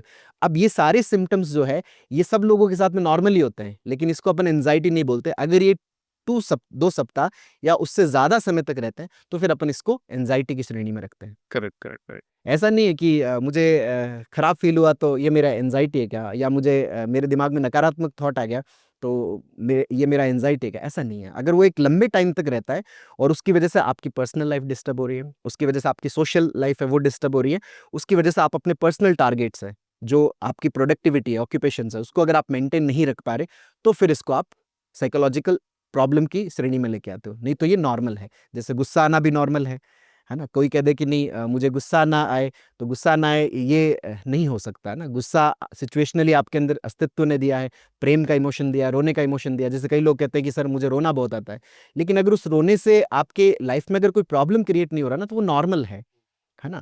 रोना नॉर्मल है, हँसना नॉर्मल है, गुस्सा करना भी नॉर्मल है। जैसे एक व्यक्ति ने क्या कि अभी एक बड़ा अच्छा प्रश्न पूछा, मतलब बड़ा ही मतलब वो तो कहते हैं ना कि एक टिपिकल टाइप सा एक प्रश्न था, जब महाकुंभ चल रहा था। तो एक व्यक्ति ने मुझसे पूछा कि सर वो जो महाकुंभ के अंदर एक संत है, तो वो कोई मतलब वो क्या है कि किसी को भी मतलब चिमटा मार देते हैं या किसी को भी पीट देते हैं, वो इतना गुस्सा क्यों कर रहे हैं? संत को तो गुस्सा नहीं करना चाहिए। तो मैंने उनको बोला कि देखो अस्तित्व ने हम सबके अंदर सब चीज़ें दी हैं। हँसने का गुण दिया है, रोने का गुण दिया है, गुस्सा करने का गुण दिया है, मारने-पीटने का सारे गुण दिए हैं। लेकिन वो गुण सिचुएशनल है। अगर ट्रिगर मिलता है और ट्रिगर के आधार पर अगर आप वहाँ पे रिएक्ट करते हो, वो नॉर्मली इंक्लूड होती है। मुझे ट्रिगर मिला, फिर भी मैं अगर अपने आप को रोक रहा हूँ, नहीं इससे मुझे क्या बेनिफिट है, इससे मुझे क्या लॉस है, उसके आधार पर मैं रिएक्ट कर रहा हूँ, इसका मतलब मैं अपने आप को सप्रेस कर रहा हूँ। और संत का गुण है कि वो सप्रेस नहीं करता, वो एक्सप्रेस करता है अपने आप को, चाहे वो फिजिकली एक्सप्रेस करता हो, चाहे वो वर्बली एक्सप्रेस करता हो, क्योंकि दोनों तरह से ही आप पिटाई कर सकते हो, आप फिजिकली भी कर सकते हो, वर्बली भी कर सकते हो। तो कुछ संत है वो वर्बली पिटाइयां करते हैं, कुछ संत है वो फिजिकली चिमटा फेंक के पिटाई करते हैं। तो संत का ही गुण है कि वो एक्सप्रेस करता है, सप्रेस नहीं करता। हम लोग क्या करते हैं, सप्रेस करते हैं। तो अगर वो वास्तव में संत है ना, तो वो एक्सप्रेस ही करेंगे, वो कोई खराब चीज हम नहीं लोग है। दबाने की कोशिश करते जी हैं हर चीज़ को, मतलब कोई भी इमोशन आता है, कुछ भी, मतलब प्यार का इमोशन आएगा तो दबाएंगे, गुस्सा आएगा तो दबाएंगे, रोना आएगा तो दबाएंगे। ह्यूमन को बोला ही ऐसे जाता है कि यार कंट्रोल करो, कंट्रोल करो, खासकर तो लड़कों को। अब मुझे बताओ कि लड़कों में ज़्यादा ये प्रॉब्लम होती है एंजाइटी डिप्रेशन की, या लड़कियों में ज़्यादा होती है? सर, वैसे तो देखिए, इसको आप ऐसे डिस्क्रिमिनेट नहीं कर सकते कि ये मेल में ज़्यादा है या ये फीमेल में ज़्यादा है, दोनों में इक्वल है। क्योंकि इसका पार्ट इससे रिलेटेड है कि आपका सोचने का तरीका कैसा है, आपका परसेप्शन कैसा है। आपका परसेप्शन अगर पॉजिटिव है, आइदर आप मेल हो चाहे आप फीमेल हो, उससे कोई फ़र्क नहीं पड़ता, आप अपने लाइफ में बहुत अच्छा महसूस करोगे। लेकिन अगर आप नेगेटिव परसेप्शन रखते हो, तो आप चाहे मेल हो चाहे फीमेल हो, तो आपको साइकोलॉजिकल इश्यूज़ होंगे, आपको साइकोलॉजिकल प्रॉब्लम्स होगी।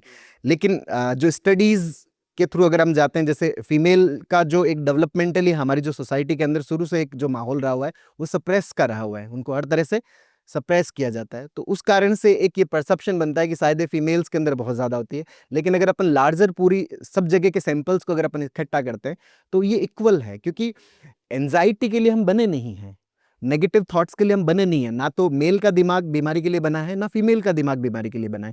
क्योंकि अस्तित्व जो प्रकृति है, वो अपने बेस्ट प्रोडक्ट को प्रमोट करना चाहती है। हर कंपनी अपने बेस्ट प्रोडक्ट को प्रमोट करती है। कोई भी कंपनी नहीं ये चाहती कि उसका खराब प्रोडक्ट मार्केट में जाए।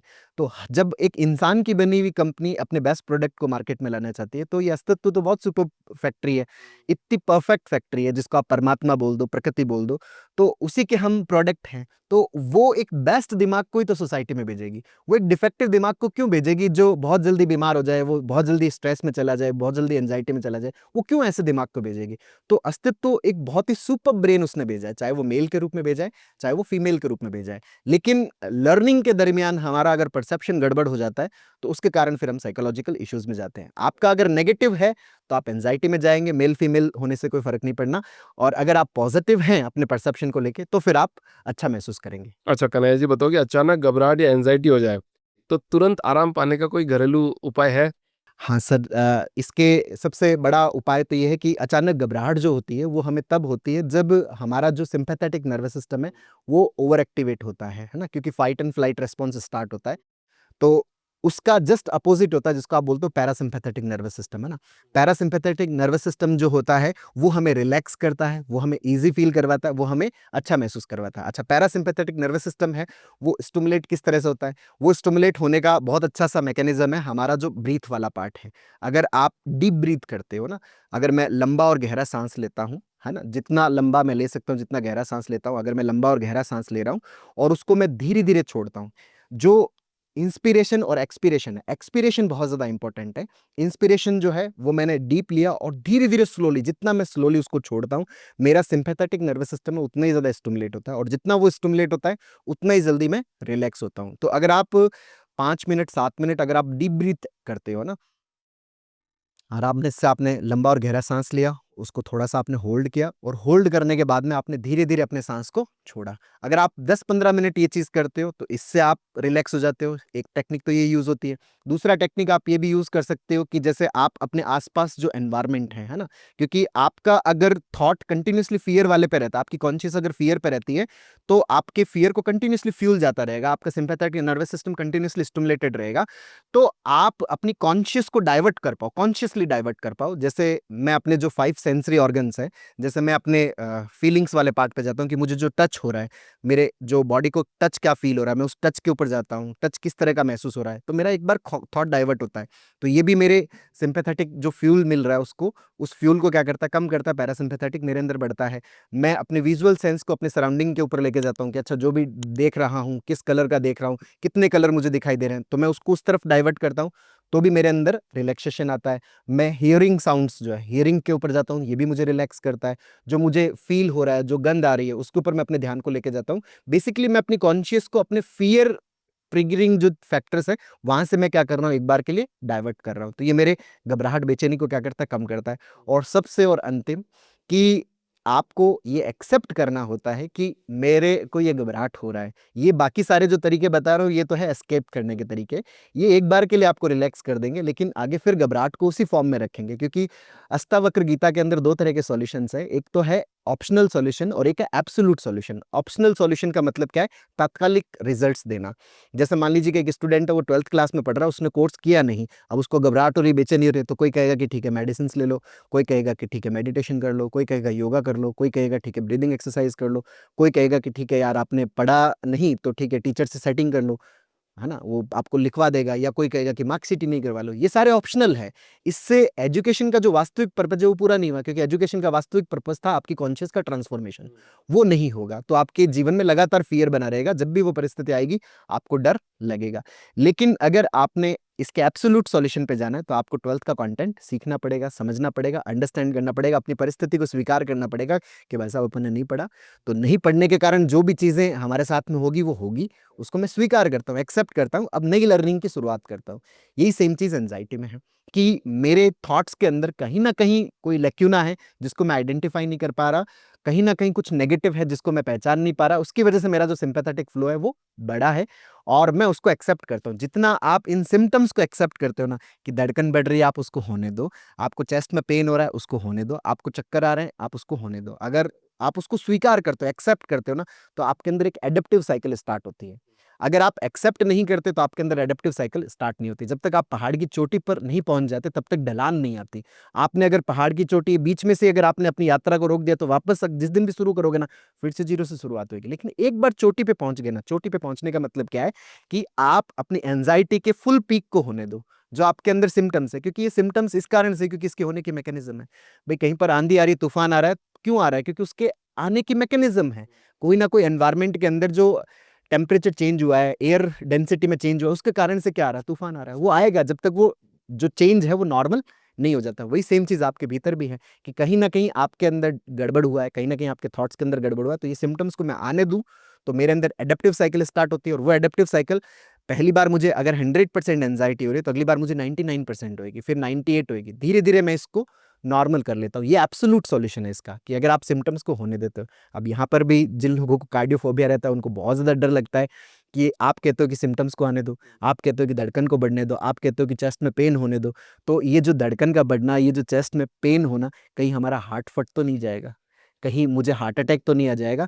देखिए एंजाइटी से किसी भी प्रकार से कोई हार्ट अटैक नहीं आता। हम अक्सर ये सुनते हैं कि जैसे किसी की डेथ होती है सीधे बयान आता है, इंटरनेट पूरा भर जाता है कि वो टेंशन लेता था इसके कारण से उसको हार्ट अटैक आ गया, टेंशन लेता था इसके कारण से वो जो है वो मर गया। जबकि अभी तक ना तो उसका पोस्टमार्टम हुआ है, ना उसके पोस्टमार्टम की रिपोर्ट आई है, ना उसके विसरा की रिपोर्ट आई है, लेकिन क्विकली इस बात के ऊपर बोल दिया जाता है। मैं कहता हूँ अगर स्ट्रेस से अगर ये चीजें घटित होती तो मैं कह रहा हूँ कि भाई कोविड के अंदर तो सब लोग स्ट्रेस में थे, फिर तो सब लोगों को हार्ट अटैक आ जाने चाहिए थे। क्यों हार्ट अटैक नहीं आए? हार्ट अटैक एंजाइटी से नहीं आता, उसकी मल्टीफैक्टोरियल कहानी है। लेकिन हम लोग क्या डर जाते हैं कि अच्छा मैं स्ट्रेस ले रहा हूं तो कहीं उससे हार्ट अटैक तो नहीं आ जाएगा, कहीं मेरी डेथ तो नहीं हो जाएगी। जबकि इससे किसी भी सूरत में कोई डेथ नहीं होने वाली। सबसे ज्यादा लोग इंटरनेट पे ये चीज सर्च करते हैं कि कहीं इससे मैं मर तो नहीं जाऊंगा, ये थॉट्स आ रहे हैं कहीं इससे मेरी डेथ तो नहीं हो जाएगी। और फिर इन थॉट्स का लिंक लोग जो है वो power of subconscious mind, law of attraction से कनेक्ट कर लेते हैं कि आपके दिमाग में अगर कोई भी चीज लगातार चल रही है तो वो सच हो जाएगी। जबकि ऐसा होता नहीं है। अगर ऐसा होता तो मैं कह रहा हूँ कि जो दिल्ली इलेक्शंस हुए उसमें वो गवर्नमेंट हारती थोड़ी थी। उन लोगों ने पूरा प्लान बनाया हुआ, उन लोगों ने पूरी मेहनत की, फिर वो हार कैसे गए? जो नीट की तैयारी कर रहे हैं, हर बच्चा अपने दिमाग में 24 घंटे सिलेक्शन की बात को लेकर चलता है, फिर उसका सिलेक्शन क्यों नहीं होता? यूपीएससी के अंदर जो जाने वाला पर्सन है वो 24 घंटे अपने दिमाग के अंदर ये चीज रखता है कि नहीं मेरा सिलेक्शन होना चाहिए, मेरा सिलेक्शन होना चाहिए, फिर उसका सिलेक्शन क्यों नहीं होता? क्यों लॉ ऑफ अट्रैक्शन वहां पे काम नहीं करता? क्यों मैनिफेस्टेशन वहां पे काम नहीं करता? और अगर मैनिफेस्टेशन इतना जबरदस्त है, मैं तो कह रहा हूँ फिर तो नरेंद्र मोदी जी को, हमारे देश के जो प्रधानमंत्री है, उनको ये कर देना चाहिए कि मैनिफेस्टेशन वालों को अपने साथ में डेली 1 घंटे की क्लास लगवाए और पूरे देश को एक साथ बिठाए कि आप सभी 1 घंटा मेरे साथ में क्लास करो, सबके अकाउंट में अपना पैसे आएंगे, सबकी हेल्थ अपना बनेगी, अपने को कोई हॉस्पिटल्स की जरूरत नहीं है, कोई अपने को स्कूल्स की जरूरत नहीं है, अपन फुल मैनिफेस्ट करेंगे और सब लोग एकदम अपन रिच हो जाएंगे, एकदम अपन हरे हरे हो जाएंगे, कोई दिक्कत नहीं रहेगी किसी की जिंदगी में। ऐसा थोड़ी है सर।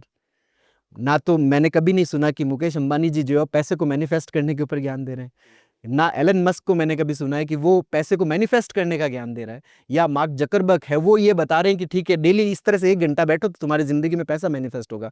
लोग हमारे पास में आके ये बताते हैं कि वो पिछले 5 सालों से वो पैसा मैनिफेस्ट करने के ऊपर वो काम कर रहे हैं, अभी मैनिफेस्ट नहीं हुआ तो सर हम क्या करें, है ना, मैं अपनी हेल्थ को मैनिफेस्ट करने में लगा हूँ। बस ऐसे कैसे मैनिफेस्ट होगा?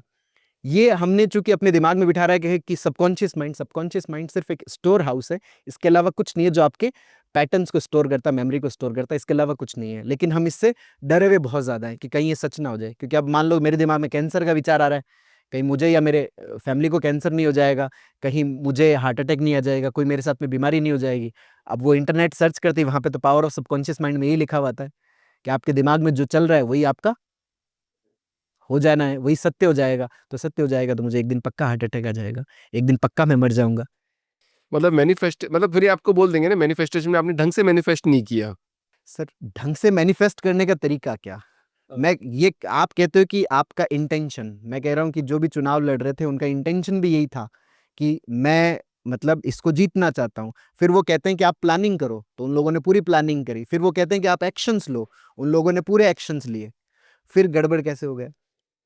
जो बच्चा नीट की तैयारी कर रहा है वो प्लानिंग कर रहा है, वो इंटेंशन ये रखता है, क्योंकि जैसे इसके 3 बेसिक प्रिंसिपल बताते हैं कि आपका इंटेंशन होना चाहिए, आपका प्लानिंग होना चाहिए और आपका एक्शन होना चाहिए।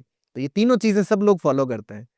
अगर इन तीनों चीजों से सब हो ही जाता तो फिर तो गड़बड़ी नहीं होनी चाहिए थी, फिर तो दिक्कत क्यों होती है? कोई भी इंसान अपने जीवन में नेगेटिव आउटकम्स को लेके वो काम ही नहीं कर पाता, कॉन्फ्लिक्ट हो जाता है उसको। आप अपन भी इस पॉडकास्ट को इस हिसाब से नहीं रिकॉर्ड कर रहे कि ये पॉडकास्ट एकदम जीरो होगा, कोई व्यूज नहीं आएंगे, इस हिसाब से अपन रिकॉर्ड ही नहीं कर रहे।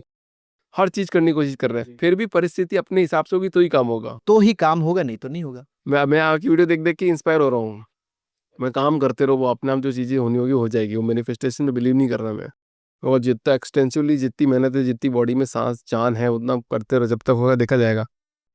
इसमें सर क्या है कि भगवत गीता का प्यारा सा कॉन्सेप्ट है कि ये 2 तरह के लोग हैं जीवन में। एक तो है प्रोडक्ट ओरिएंटेड जिसको आप सकामी बोलते हो, एक है प्रोसेस ओरिएंटेड जिसको आप निष्कामी बोलते हो। जो प्रोडक्ट ओरिएंटेड है वो खुश भी होंगे और वो दुखी भी होंगे, है ना, क्योंकि वो किसी प्रोडक्ट के लिए काम कर रहे हैं। अच्छा, प्रोडक्ट के लिए काम कर रहे हैं तो परिस्थितियों बस वो प्रोडक्ट मिल भी जाएगा, सिचुएशंस होगी तो मिलेगा, सिचुएशंस नहीं होगी तो नहीं मिलेगा। नहीं मिलेगा उस दिन वो बहुत ज़्यादा तकलीफ में होंगे, क्योंकि आप प्रोडक्ट के लिए काम कर रहे हो। जो प्रोसेस ओरिएंटेड है वो कभी परेशान नहीं होता, क्योंकि उसको यूँ रहता है कि अपने को कुछ चाहिए नहीं है ना, लेकिन उसको वास्तव में प्रोडक्ट मिल रहा है। प्रोडक्ट क्या है? आपकी लाइफ का सबसे बेस्ट प्रोडक्ट है आपकी कॉन्शियस का ट्रांसफॉर्म होना। आप जो कंटिन्यूअसली पॉडकास्ट रिकॉर्ड कर रहे हो सकता है इसमें व्यूज आते ना आते वो बिल्कुल मैटर नहीं करता, लेकिन अगर आप अपने भीतर एक बदलाव महसूस कर रहे हो ना, वो है आपकी कॉन्शियस ट्रांसफॉर्म हो रही है। आप अपने वर्क के अंदर एक सेंस ऑफ फ्लो डेवलप कर रहे हो, सेंस ऑफ कंट्रोल डेवलप कर रहे हो, वो आपके अंदर एक बहुत ही सुपर फीलिंग पैदा करता है। वो है प्रोसेस ओरिएंटेड होना, कि आपके अंदर बदलाव आ रहा है, आप बदल रहे हो, और वही लर्निंग का मेन पर्पज है। वही आपके सीखने का, एजुकेशन का सबसे बड़ा पर्पज है।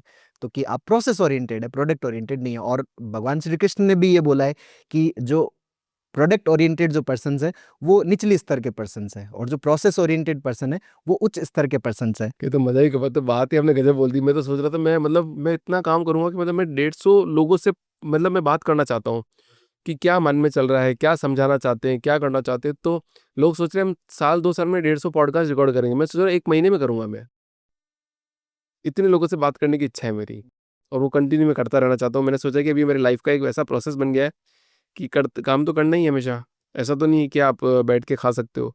तो पूरा मैंने स्टॉप कर दिया मेरी लाइफ में। मैंने कहा बस काम करते रहेंगे, जो होगा जो देखा जाएगा। सर काम तो कंटिन्यूस ही करना है, और क्योंकि ना तो सूरज छुट्टी लेता है ना चंद्रमा छुट्टी लेता है, अस्तित्व कभी छुट्टी नहीं लेता, क्योंकि अस्तित्व जो है वो प्रोसेस ओरिएंटेड है, वो प्रोडक्ट ओरिएंटेड नहीं है। उसको नहीं पता कि क्या मिलना चाहिए क्या नहीं मिलना चाहिए, फसल उगेगी नहीं उगेगी, यहाँ मुझे बारिश करनी चाहिए नहीं करनी चाहिए, अकाल आ गया नहीं आ गया, वो कुछ नहीं है। वो अपनी मस्ती में है, वो बस प्रोसेस में है। आप भी अपने जीवन में जब प्रोसेस में आते हो तो आपकी फ्रिक्वेंसी और अस्तित्व की फ्रिक्वेंसी मैच करती है, आप रेजोनेंस में होते हो, आप फ्लो में आते हो, आप बहुत अच्छा महसूस करते हो। एक व्यक्ति ने बड़ी प्यारी सी मेरा एक हम लोग हरिद्वार गए थे तो वहाँ पे एक व्यक्ति से चर्चा हो रही थी, तो उसने बड़ी प्यारी बात बोली कि है ना, जब वो साइकिल से ट्रैवलिंग कर रहा था तो मैंने उससे पूछा कि भाई आप स्टॉप कहाँ करते हो, कहाँ रुकते हो? तो उसने बड़ी प्यारी बात बोली कि है ना, मैंने स्टॉप फिक्स नहीं कर रखा, मैंने अपनी मंजिल तय नहीं कर रखी, मैंने रुकने की जगह फिक्स नहीं कर रखी, इसलिए मैं हर जगह रुक जाता हूँ। क्योंकि आपने अगर रुकने की जगह फिक्स कर रखी है ना, तो जब तक वो मिलेगा नहीं तब तक आप उसके लिए चलते रहोगे।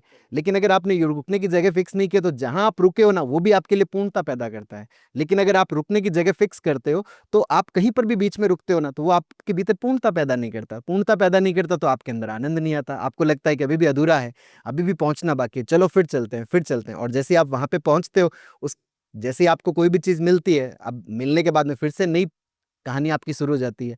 फिर से लगता है यार मिल तो गया, अब क्या करें, अब कैसे आगे बढ़े। तो लाइफ जो है वो एक यात्रा है, एक प्रोसेस है। हाँ, प्रोसेस के अंदर आपके अंदर बहुत ही सुपर बदलाव आते हैं, आपके अंदर बहुत ही अल्टीमेट बदलाव आते हैं। और वही जो बदलाव है वो हमारा सबसे बड़ा, वो कहते हैं ना कि ईश्वर की कृपा है, परमात्मा की कृपा है कि आपके अंदर एक चेंज आ रहा है, आप बदल रहे हो। इससे बड़ा प्रोडक्ट आपके जीवन में और कुछ हो ही नहीं सकता। Correct, correct, correct.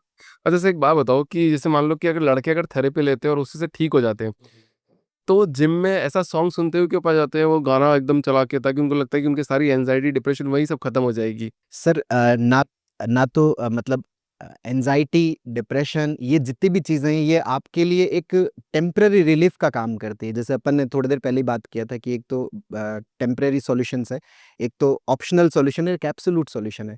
आप जैसे म्यूज़िक सुनते हो, है ना? या आप जिम के अंदर एक्सरसाइज कर रहे हो, तो बेसिकली आप कोई सी भी एक एक्सटर्नल चीज़ ऐसी कर रहे हो जो आपकी कॉन्शियस को खींचती है। जैसे आपने अक्सर सुना होगा कि जैसे मैं कश्मीर घूम के आया तो मुझे बहुत अच्छा लगा। अच्छा, कश्मीर घूम के आता हूँ, मेरा एंग्ज़ायटी, डिप्रेशन गायब हो जाता है। अच्छा, ऐसा अगर है तो फिर कश्मीर में रहने वालों को तो एंग्ज़ायटी, डिप्रेशन होना ही नहीं चाहिए। लेकिन कश्मीर में जो लोग रह रहे हैं, उनके साथ में भी एंग्ज़ायटी, डिप्रेशन है। वो लोग कंसल्ट करते हैं। हिमालय में कई लोग बोलते हैं कि मुझे टेंशन हो रही है तो मैं हिमालय चला जाता हूँ। मैं कह रहा हूँ जो हिमालय में रह रहे हैं, उनके साथ में भी ये प्रॉब्लम हो रहा है, उनके साथ में भी है। क्योंकि प्रॉब्लम जो है वो आपकी इंटरनल अंडरस्टैंडिंग का है। आपकी समझ अगर गड़बड़ है तो फिर आपको गड़बड़ होगा। लेकिन अगर आप टेम्परेरी कोई ऐसी चीज़ होती है जो आपकी कॉन्शियस को बाहर खींच ले, जैसे आप अपने दोस्त से बात करते हो, कोई ऐसा दोस्त है जिसके साथ में आपका इमोशनल अटैचमेंट बहुत ज़्यादा है, तो वो आपकी कॉन्शियस को अपने साथ में खींच लेगा। आप जिम में जाते हो, आप बहुत हाई म्यूज़िक के साथ में एक्सरसाइज़ कर रहे हो, जैसे कि मैंने आपको बताया था कि आप अपने 5 सेंसरी ऑर्गन्स की तरफ डाइवर्ट करते हो। आप कोई मूवी देख रहे हो तो उसमें आप एंगेज हो रहे हो, आप सुन रहे हो तो उसके अंदर आप एंगेज हो रहे हो, आप थेरेपी ले रहे हो, मसाज ले रहे हो, या कुछ भी आप अपने हाथ के ऊपर मसाज करते हो। आपकी कॉन्शियस उस जो आपके अंदर सेंसरी फीलिंग्स है उसके ऊपर आपका शिफ्ट होता है। वो जो शिफ्टिंग है ना, वो एक बार के लिए आपकी कॉन्शियस को जिस चीज़ से आप परेशान थे, वहाँ से डाइवर्ट कर देता है। और जैसे ही डाइवर्ट करता है, आपको बहुत अच्छा फ़ील होता है, बहुत बढ़िया महसूस होता है। अच्छा, कहना है जी, इस पॉडकास्ट के कुछ आखिरी सवाल पूछने जाऊँगा मैं। जी। सबसे कॉमन प्रॉब्लम है कि पेट में गैस बन जाती है और उससे भी लगता है कि मृत्यु हो जाएगी। तो पेट में गैस क्यों बनती है और उसका ठीक करने का इलाज क्या है? सर देखो, डब्ल्यूएचओ के हिसाब से जो 90% जो सबसे बड़ा जो हमारी अंदर जो फिज़िकल प्रॉब्लम क्रिएट करने का जो सबसे बड़ा कारण है, वो हमारा ब्रेन है, हमारा माइंड है ना? बहुत सारे लोग जो ये कहते हैं कि हम पूरा एकदम सही रूटीन अपनाते हैं, हम बढ़िया एक्सरसाइज करते हैं, योगा करते हैं, डाइट भी बहुत अच्छे से ले रखी है, बट फिर भी हमारे पेट के अंदर गड़बड़ है। हमारे पेट की सारी जाँचें नॉर्मल हैं, फिर भी पेट के अंदर गैस बढ़ जाती है, पेट जो है वो बहुत ज़्यादा फूल जाता है, एसिडिटी होती है ना? जलन सी होने लगती है। तो इसका जो सबसे बड़ा कारण है वो आपका माइंड है, आपका ब्रेन है ना? जैसे मेरे घर के अंदर कमरे का बल्ब है, अगर वो नहीं जल रहा तो मैंने 10 बल्ब चेंज कर दिए, फिर भी नहीं जल रहा। अभी भी मैं अगर ये कहता हूँ कि नहीं ये बल्ब खराब है, तो मुझे थोड़ा-सा समझना पड़ेगा। नहीं, बल्ब खराब नहीं है, हो सकता है पीछे से जो इस बल्ब का जो कनेक्शन है मीटर से, उस मीटर में गड़बड़ी हो, और हमारी इस पूरी बॉडी का मीटर हमारा ब्रेन है। तो कहीं न कहीं हमारे अंदर एंग्ज़ायटी चल रही होती है, कहीं न कहीं हमारे अंदर ओवरथिंकिंग चल रही होती है, कहीं न कहीं हम नेगेटिव थिंकिंग से गो थ्रू हो रहे होते हैं। उसी की वजह से हमारे पेट के अंदर गैस क्रिएट होती है। तो अगर आप अपने ब्रेन को सही करते हो, आप अपने माइंड को ठीक करते हो, आप अपनी एंग्ज़ायटी को ठीक करते हो, तो आपका पेट ऑटोमैटिकली ठीक होने लगता है। लेकिन अगर मैं यूँ सोचूँ कि नहीं मेरा गैस जो है वो पहले ठीक हो, फिर मेरा क्या है कि मैं अपनी एंग्ज़ायटी पे काम कर लूँगा, पहले मेरा तकलीफ़ ठीक हो, नहीं। वो तकलीफ़ जो है वो एक आउटकम है, वो एक रिज़ल्ट है। रिज़ल्ट के जब तक आप कारणों को ख़त्म नहीं करोगे, कॉज़ को ख़त्म नहीं करोगे, जैसे मान लीजिए कि मैं सड़क पे चलता हूँ, पाँव में काँटा चुभा, दर्द हो रहा है, तो मैं अगर दर्द की गोली खाता हूँ, तो वो दर्द को तो मिटा देगा। लेकिन जैसे ही दर्द की गोली का असर कम होगा, दूसरे दिन फिर से मुझे दर्द होने लगेगा, फिर से मुझे गोली खाना पड़ेगा। तो मुझे कंटीन्यूअसली गोली खाना पड़ेगा। अगर कोई कहता है कि नहीं मुझे गोली से पीछा छुड़ाना है और मुझे दर्द से भी पीछा छुड़ाना है, तो मुझे दर्द के कारणों को ठीक करना पड़ेगा, जो रूट मैकेनिज़्म है। रूट मैकेनिज़्म क्या? काँटा चुभा है, उस काँटे को भी तो निकालो। अगर आप उसको नहीं निकालोगे तो कंटीन्यूअसली पेन प्रोड्यूस होता रहेगा। वही सेम चीज़ हमारे पेट की प्रॉब्लम्स के साथ में है कि अगर आपका जो माइंड है, जो एंग्ज़ायटी का पार्ट है, वो ठीक हो जाए, तो पेट अपना आप आपका ठीक हो जाएगा। और लोग बोलते हैं कि खाना गलत खा लिया इसलिए गैस बन गई। नहीं सर, खाना इस प्रकृति में जो भी बना हुआ है वो आपके शरीर के लिए बना हुआ है। आप जो रेगुलरली आप खाते आ रहे हो आप वही तो खाते हो, घर के अंदर कोई आप अलग चीज़ थोड़ी खाते हो। हाँ ठीक है कि आपके अगर टेम्पररी एक दिन के लिए अगर आपके कोई भी सिम्टम्स क्रिएट हुआ है और आप जो भी खाना रेगुलरली, मान लीजिए कभी कभार आपको गैस्ट्राइटिस हो गया या कोई भी आपने फूड पॉइजनिंग आपने खाना खाया उसकी वजह से आपके गड़बड़ हो गया, वो बात अलग है। लेकिन अगर आप ये कहते हो कि नहीं मैं सब चीज़ें मेरा ठीक है, रूटीन भी बढ़िया है, मेरी जांचें भी सारी नॉर्मल है, बट फिर भी मुझे प्रॉब्लम हो रहा है, तो फिर वो हमारे माइंड की वजह से है। इवन मैं कहूँगा कि अगर आपकी बॉडी के अंदर कोई सा भी प्रॉब्लम हो रहा हो, है ना, किसी भी प्रकार का सिम्टम एंजाइटी में क्रिएट हो सकता है, ब्रेन के कारण आपके क्रिएट हो सकता है। अगर आपके टेस्ट सारे नॉर्मल है, अगर ऐसा हो रहा है कि आपके जांचों के ऐसे ढेर बनते जा रहे हैं, आपकी डॉक्टर शॉपिंग स्टार्ट हो गई है कि आप एक डॉक्टर, फिर आपको लगता है शायद इसने या तो मेरी जांचों को ढंग से देखा नहीं, शायद इसने पूरी जांचें ढंग से करवाई नहीं, शायद इसने मेरी बात ढंग से सुनी नहीं, मुझे शायद और बड़े डॉक्टर के पास जाना चाहिए।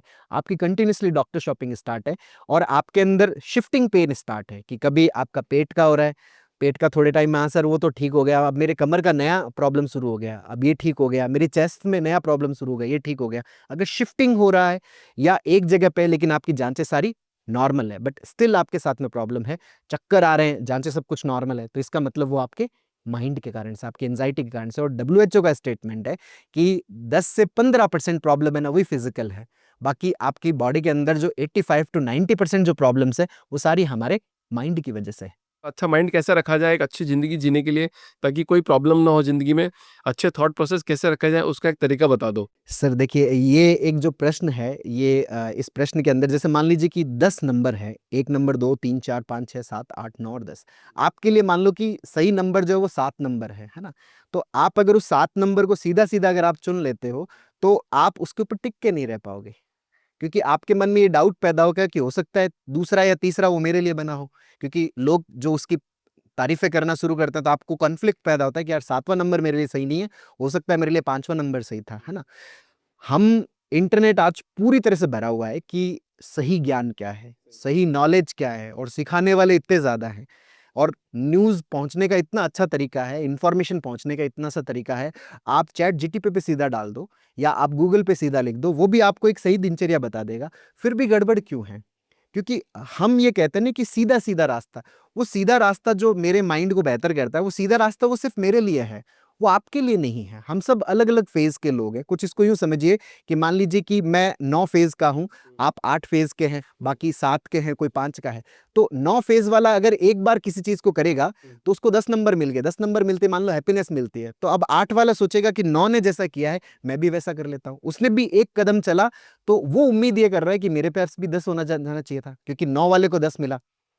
तो वो वहाँ पर कॉन्फ्लिक्ट में आएगा, है ना? 7 वाला सोचेगा मैं भी 1 चल लेता हूँ, 1 चलने से वो 8 पे ही पहुँचेगा, वो 10 पे नहीं पहुँचेगा, अभी उसको और चलना बाकी है।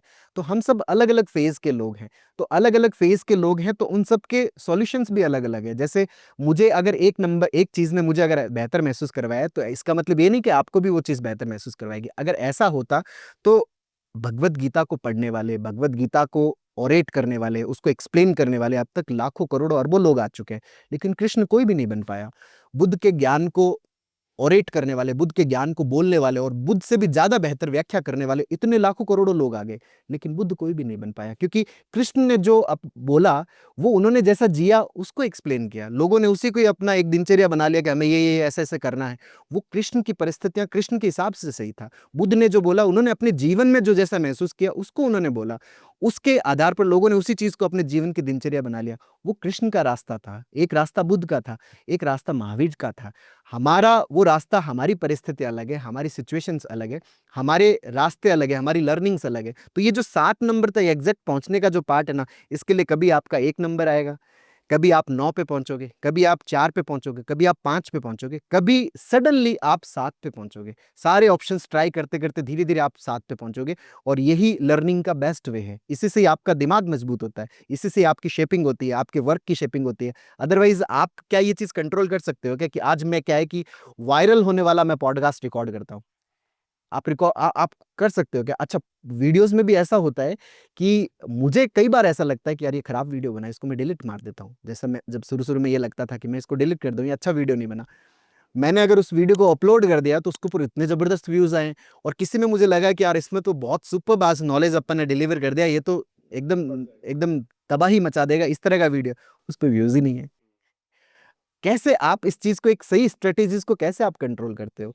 ये एक लर्निंग का पार्ट है, एक एक यात्रा का पार्ट है। आप धीरे धीरे धीरे धीरे चीजें करते करते करते करते इसी तरह से आप सीखते हो। लेकिन अगर ये बात आ जाए ना कि इसका सही तरीका क्या है, वो सही तरीका एक के लिए था, वो दूसरे के लिए सही तरीका नहीं है। इस चीज को हमें बहुत अच्छे से समझना पड़ेगा। नहीं तो मान लीजिए कि कोई बिजनेस की बहुत तगड़ी कोचिंग देता है, मैं कह रहा हूँ सबको अंबानी बना देता, वो तो है ना, कोई अंबानी बना तो नहीं। वो सबको क्या है कि टाटा बना देता, टाटा बना तो नहीं, है ना। क्योंकि सही तरीका, हम इंटरनेट भरा हुआ है ना कि इसका एग्जैक्ट तरीका ये है, इसका सही तरीका ये है। अच्छा, ये एक मार्केटिंग का पार्ट है, क्योंकि जब आप परेशान होते हो, जब आप जीवन में तकलीफ में होते हो, तो उस दरमियान आपके अंदर मंजिल को लेके एक इनसिक्योरिटी रहती है, और मंजिल के रास्ते को लेके भी एक इनसिक्योरिटी रहती है। तो उसमें अगर कोई भरोसेमंद बात बोलने वाला होता है, तो उसकी बात आपको अफेक्ट करती है। क्योंकि जब इंसान परेशान होता है तो उसके अंदर सजेस्टिबिलिटी का गुण होता है। सजेस्टिबिलिटी का मतलब क्या होता है कि कोई अगर कॉन्फिडेंटली कोई भी बात बोल रहा होता है, तो वो उसकी बात को मानता है, वो उसकी हामी हाँ भरता है। जैसे हमारे पास में जो भी कंसल्ट करने आता है, वो मुझसे बोलता नहीं, उससे पहले मैं उसके बारे में बोलना शुरू कर देता हूँ कि आपको ये दिक्कत रहती है, आपको ये दिक्कत रहती है, आपको ये दिक्कत रहती है, इस कारण से रहती है, ये रहती है। वो हर चीज़ में हाँ भरता है। अच्छा, वो हाँ क्यों भर रहा है? क्योंकि मैं बहुत कॉन्फिडेंटली इस चीज़ को डिलीवर कर रहा हूँ। तो ये जब आप परेशान होते हो, तब आपके अंदर सजेस्टिव बिहेवियर होता है कि आप सजेशंस को बहुत ज़्यादा मानते हो। लेकिन जब आप परेशान नहीं होते, तब आप सजेशंस को नहीं मानते। उनकी बातें आपको प्रभावित नहीं करती। प्रभावित तब तक करती है जब आप यात्रा के अंदर चल रहे हो। लेकिन उस दरमियान एग्जैक्ट रास्ते वाली जो बात है ना, वो एग्जैक्ट रास्ता किसी के लिए है नहीं। आपको सारे ऑप्शन से गो थ्रू होके यहीं पहुंचना पड़ेगा। लेकिन अगर कोई कह दे कि नहीं, काश मुझे ये रास्ता 10 दिन पहले पता चल जाता, 1 साल पहले पता चल जाता, तो मैं इतना परेशान ही नहीं होता। नहीं, 1 साल पहले वो हालात नहीं थे, वो परिस्थितियां नहीं थी, इस कारण आप उस नंबर तक नहीं पहुंच पाए। अब हालात बने, तो इस कारण आप यहाँ तक पहुंचे हो। राइट। बहुत बढ़िया Kanhaiya ji. Thank you so much for coming in this podcast sir. इस पॉडकास्ट को मैं सिर्फ एक एंड इस बात से करता हूँ कि बुद्ध भगवान की बुद्ध की बात आपने करी। सो उन्होंने भी ये बात बोली कि सुनो सबको, फॉलोअर किसी की मत बनो, अपना रास्ता स्वयं चुनो। करेक्ट। जी जी जी जी। तो thank you so much sir. Thank you so much काफ़ी सर। गजब पॉडकास्ट रिकॉर्ड हो गया मेरे हिसाब से। मतलब मुझे जो सेटिस्फेक्शन चाहिए था, बाकी जिसको जितना ज्ञान जिसके पास पहुंचना होगा भगवान के थ्रू, तो वो पहुंच जाएगा। जी, हमारे पास में एक कृष्ण के फॉलोवर आए थे। तो मेरे हॉस्पिटल में कृष्ण का ही मंदिर बना हुआ है। तो आते ही उन्होंने बोला कि आप इनको किस पद्धति से पूजते हो? अगर आप इनको गलत पद्धति से पूजते हो, तो फिर आपके क्या है कि जीवन के अंदर बड़ी गड़बड़ होएगी। तो मैंने कहा कि मैं कृष्ण को फॉलो इसी चक्कर में करता हूँ, क्योंकि कृष्ण किसी को फॉलो नहीं करते। कृष्ण ने अपने समय की सब मान्यताओं का तोड़ किया था, कि कृष्ण ने ही, मतलब कि आप झूठ भी बोल सकते हो परिस्थितियां अगर आती है, आप छल भी कर सकते हो परिस्थितियां अगर आती है, आपका काम अगर बातों से चल रहा है तो बातों से चलाओ, आपका काम लातों से चल रहा है तो आप लातों से चलाओ। कृष्ण ने अपने टाइम में ये साम दाम दंड भेद की नीति है उसको चलाया। वो किसी रूल्स को, किसी परिभाषा के अंदर नहीं आता। कृष्ण को कोई, मतलब कृष्ण एकदम स्पॉन्टेनियस है, क्या घटित होने वाला है कृष्ण पे आप भरोसा नहीं कर सकते। तो इसी चक्कर में मैं इनको फॉलो करता हूँ। और आप कहते हो कि इनकी पद्धति है, ये तो सब पद्धतियों से मुक्त है, इस कारण से मैं इनको फॉलो करता हूँ। अगर ये भी पद्धतियों में होते तो फिर मैं इनको फॉलो नहीं करता। तो फिर वो क्या है कि अपने नंबर दे के गए कि नहीं डॉक्टर साहब, अभी तो आप समझते नहीं हो, जिस दिन आप समझोगे ना, उस दिन आप हमसे कॉन्टैक्ट करना, उस दिन हम आपकी प्रॉब्लम का सॉल्यूशन निकालेंगे। तो मैंने कहा यार, उस दिन अगर मुझे आपसे कॉन्टैक्ट करना पड़ा, आप किससे सॉल्यूशन लेते हो? क्या हम कृष्ण से सॉल्यूशन लेते हैं? तो मैंने कहा अगर आप कृष्ण से सॉल्यूशन ले रहे हो, तो मैं तो ऑलरेडी ले रहा हूँ। अगर मेरी प्रॉब्लम का सॉल्यूशन है नहीं, तो उस दिन तो मेरा फेथ गड़बड़ हो जाएगा। तो फिर मैं आपके पास में क्यों, मैं दूसरे भगवान को ढूंढूंगा उस दिन। चलो सर, बहुत बहुत धन्यवाद, मजा आ गया सर।